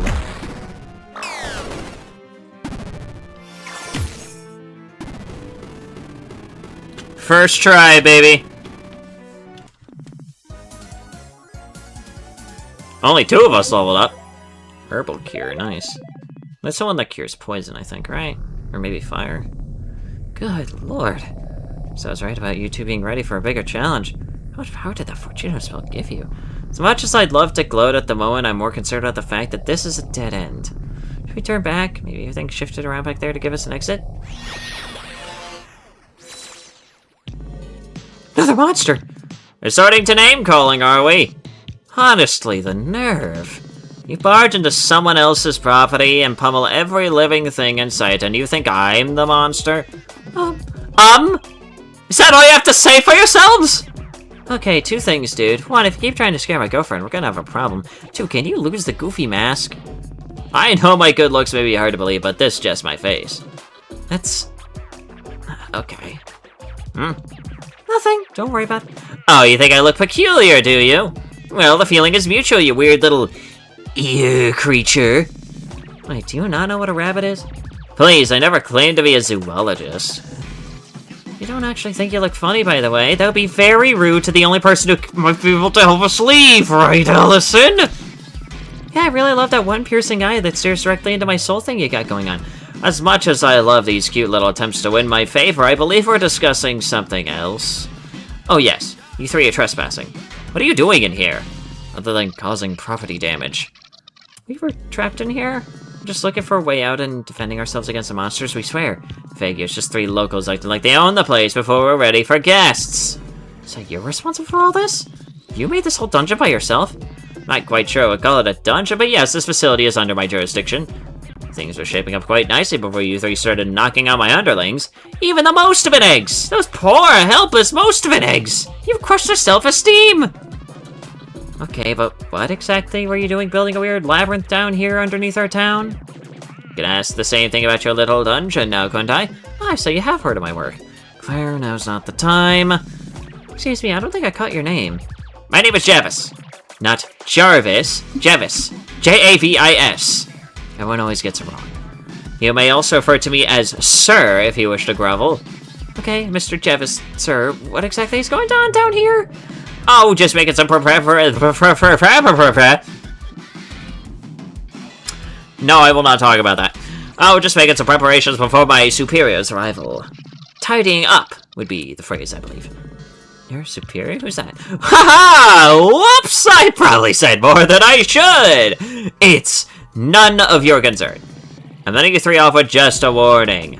You're lucky you have better things to do right now than deal with you. Just for future reference, quit punching my subordinates and try not to wreck anything else of mine, okay? But I love wrecking!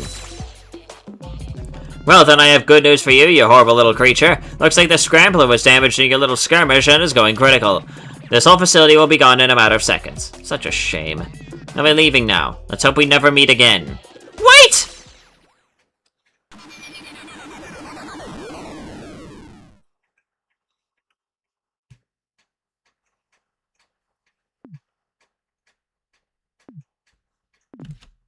Well, okay. Are we alive?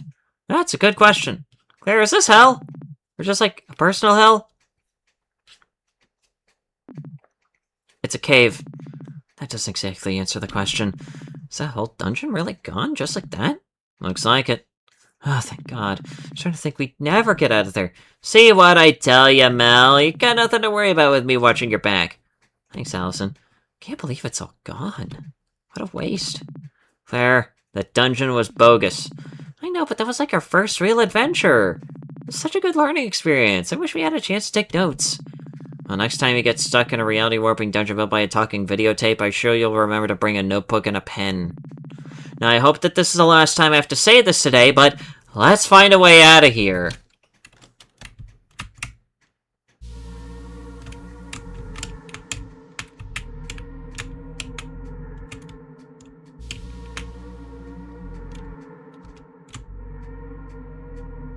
Can't remember, does this take me anywhere? No.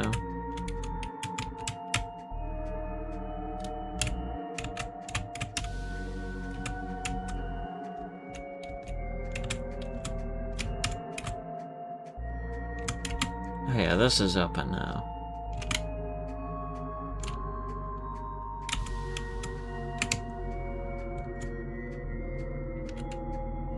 Oh, that's the exit. I think this other part right here is something that we can't really unlock until later, yeah. Because it's covered in spikes.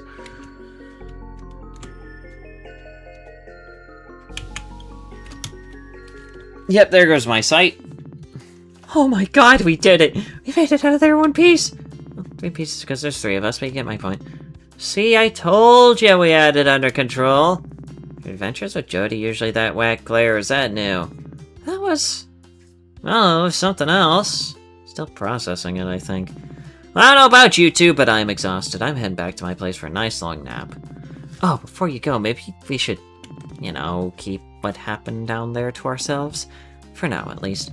If Faith finds out about the whole basement dungeon thing, we'll never hear the end of it.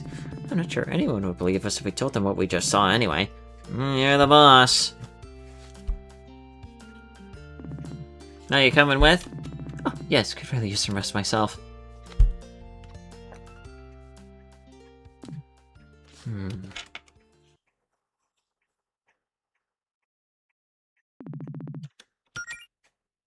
Oh yes, I will save here. 2 party members at level 6. I forgot that this game actually has a fucking kiss counter. I completely forgot about that one.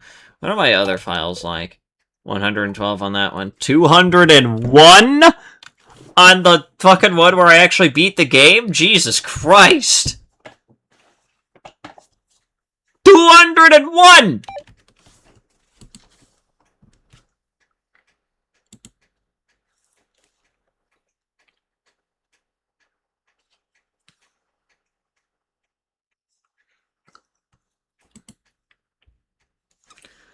$201.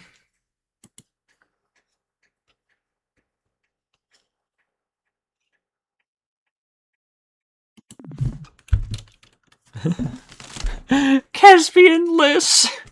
I must have gone for a walk when she got up. It's really too hard to track her down.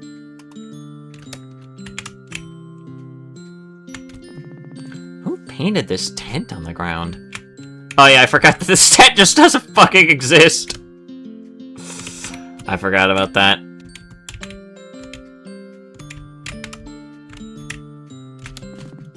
Couldn't sleep.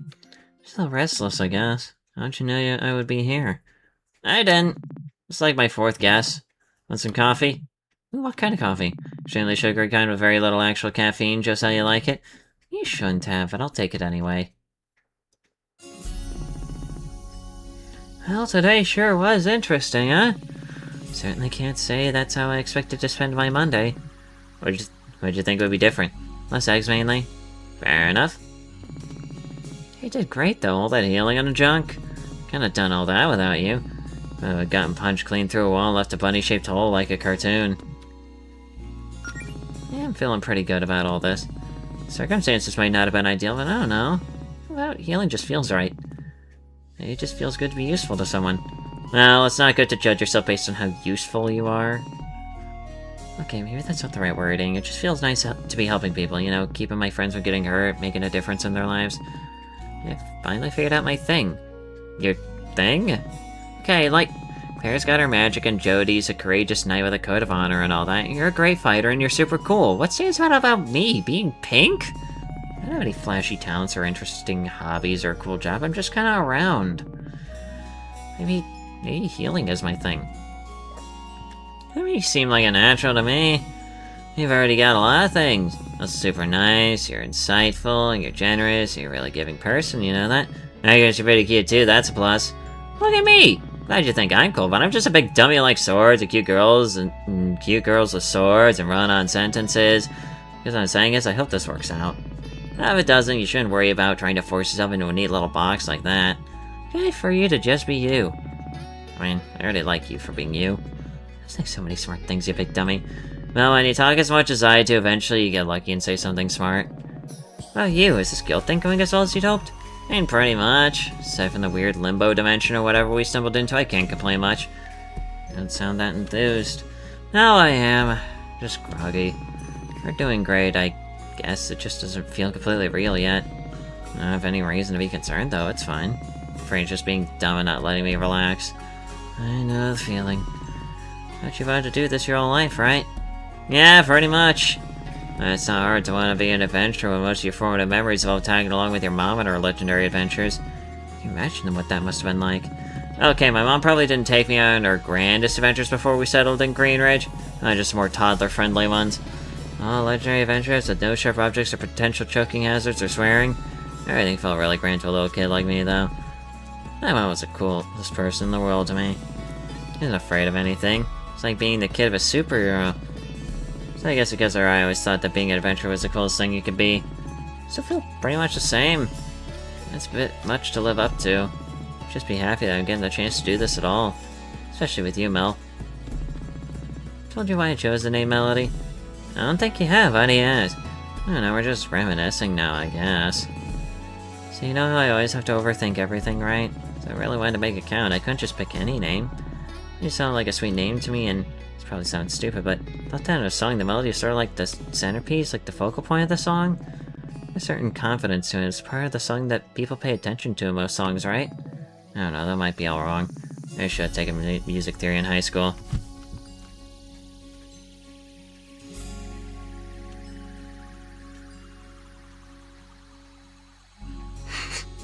Okay, now I'm just imagining a standard hero in a fantasy setting, except they're in their offhand, they have a toddler on one of those leashes with a sword. That makes sense to me. I did take music theory. I thought that if I just heard enough, I'd start to think of myself like that. I wasn't the kind of person I wanted to become. It's just the girl part, but like everything. More confident in her voice, I guess. Sorry, I'm being such a downer, aren't I? Remember what I said when you came out to me in Faith? If I spelled my name with an I, then I could dot it with a heart? That'd be cute. Why did we take so long to start dating? Because we're a couple of dummies.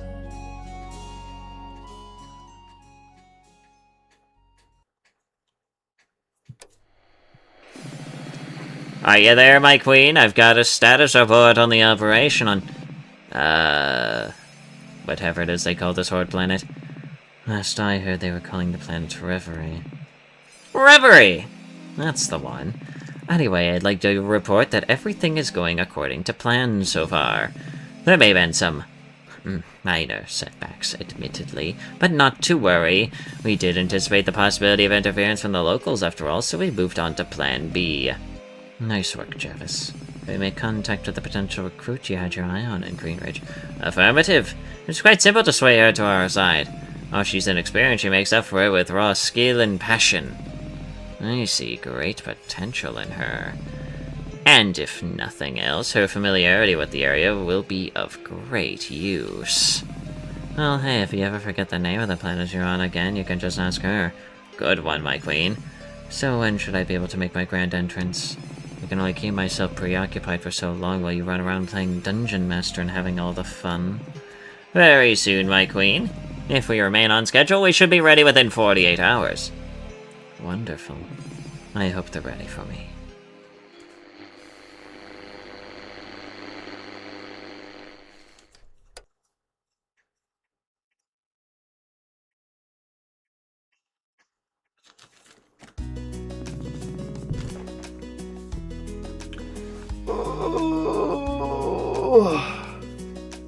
Sorry, I was stretching there for a second. I was kind of thinking of waffles for breakfast, actually. I mean, maybe, but I've been trying to watch my carbs.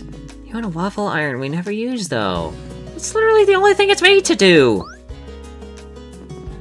Who could that be? It's Claire! Oh, it's Claire. Are you too decent in there? Can I come in? Claire, I'd like to think I'm better than decent. That's not what I... look, just come meet me at the library whenever you can. Huh? I wonder what she wants. Also, why'd she walk all the way over here instead of just texting us?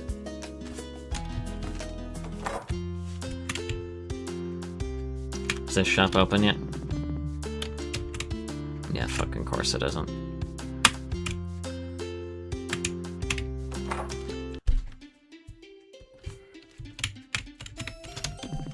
Hi, welcome to the... Oh, hey, Melody.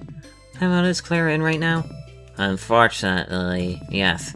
Despite of my efforts, Clara has been cooped up in the meeting room B almost non-stop since last night. If he gets another coffee stain on the table in there, I swear to God! Okay, thank you, Mona.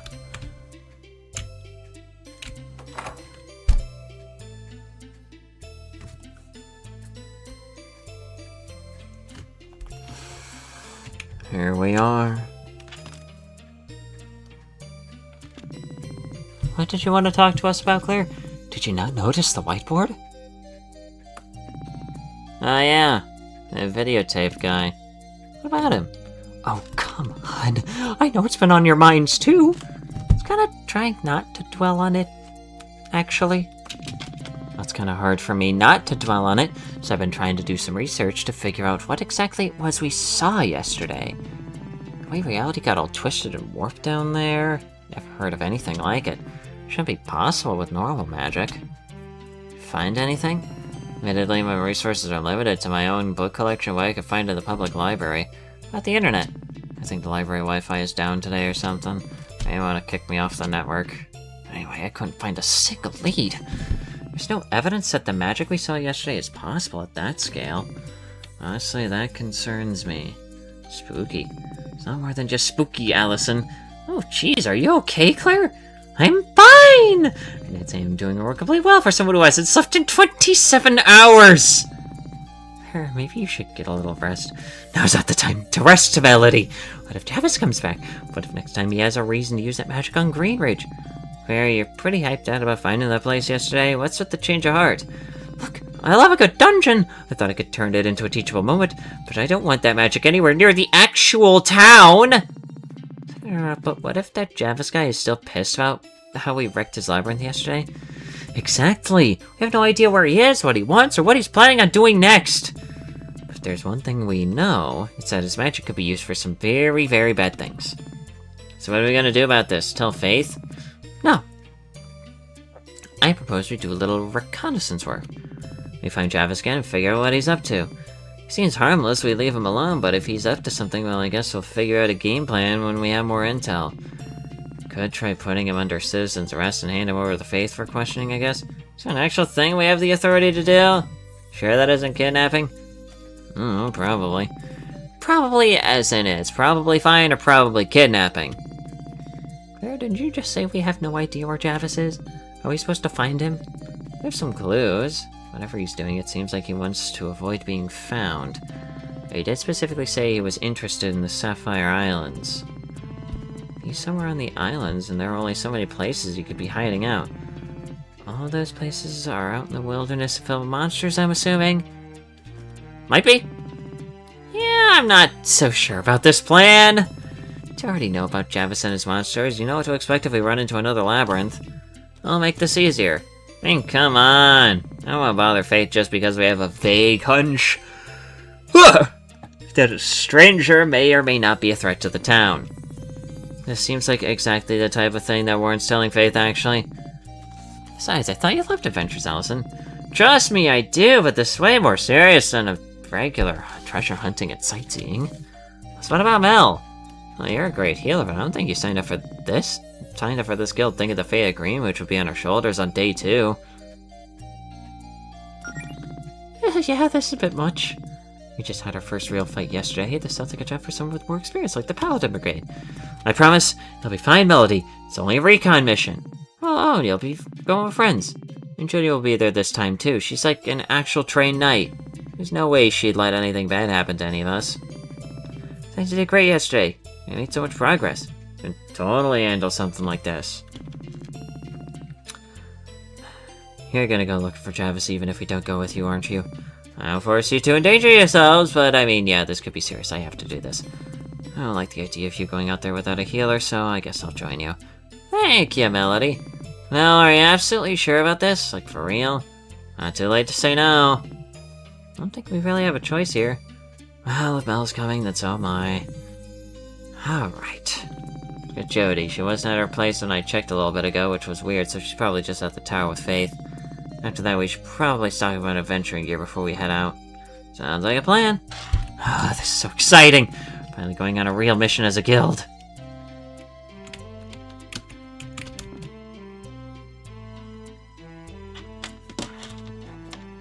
April 2nd. The day after April Fool's Day.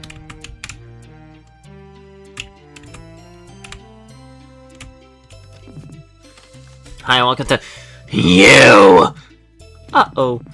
Claire, can I have a word with you about the 57 books that have mysteriously vanished from the magic section?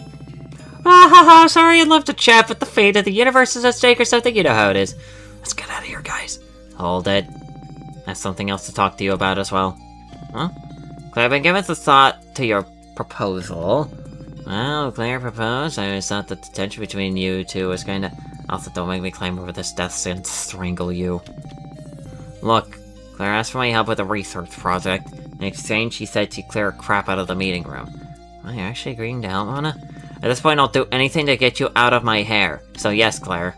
Exactly as this project, Mona. I've been collecting data on the monsters you guys have been fighting, and she wants me to help her compile it into a bestiary. Literally, monsters are kind of a fascination of mine, so assembling a bestiary intrigues me. I started putting together that based on the monsters you've faced so far. Here's a copy.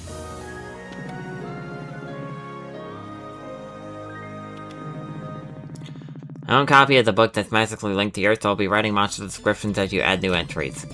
You get anything for completing it? What kind of reward? Get a complete bestiary. Wow, thank you, Mona. This will be really helpful.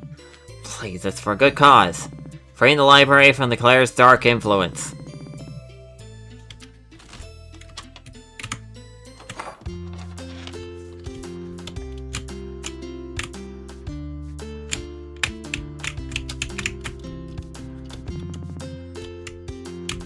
Danger. So-called freethinkers when danger.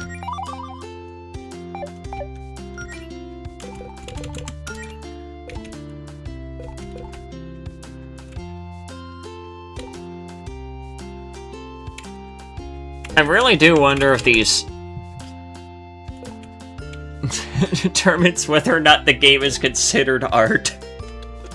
Do these sliders even fucking do anything? I don't think those sliders even really do anything.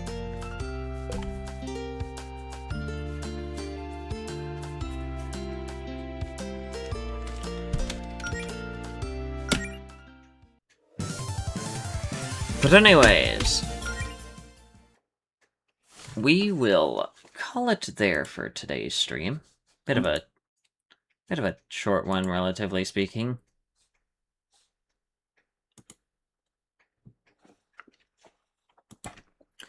But that was nice. That was nice to revisit that game. I will make the video eventually. It will happen eventually.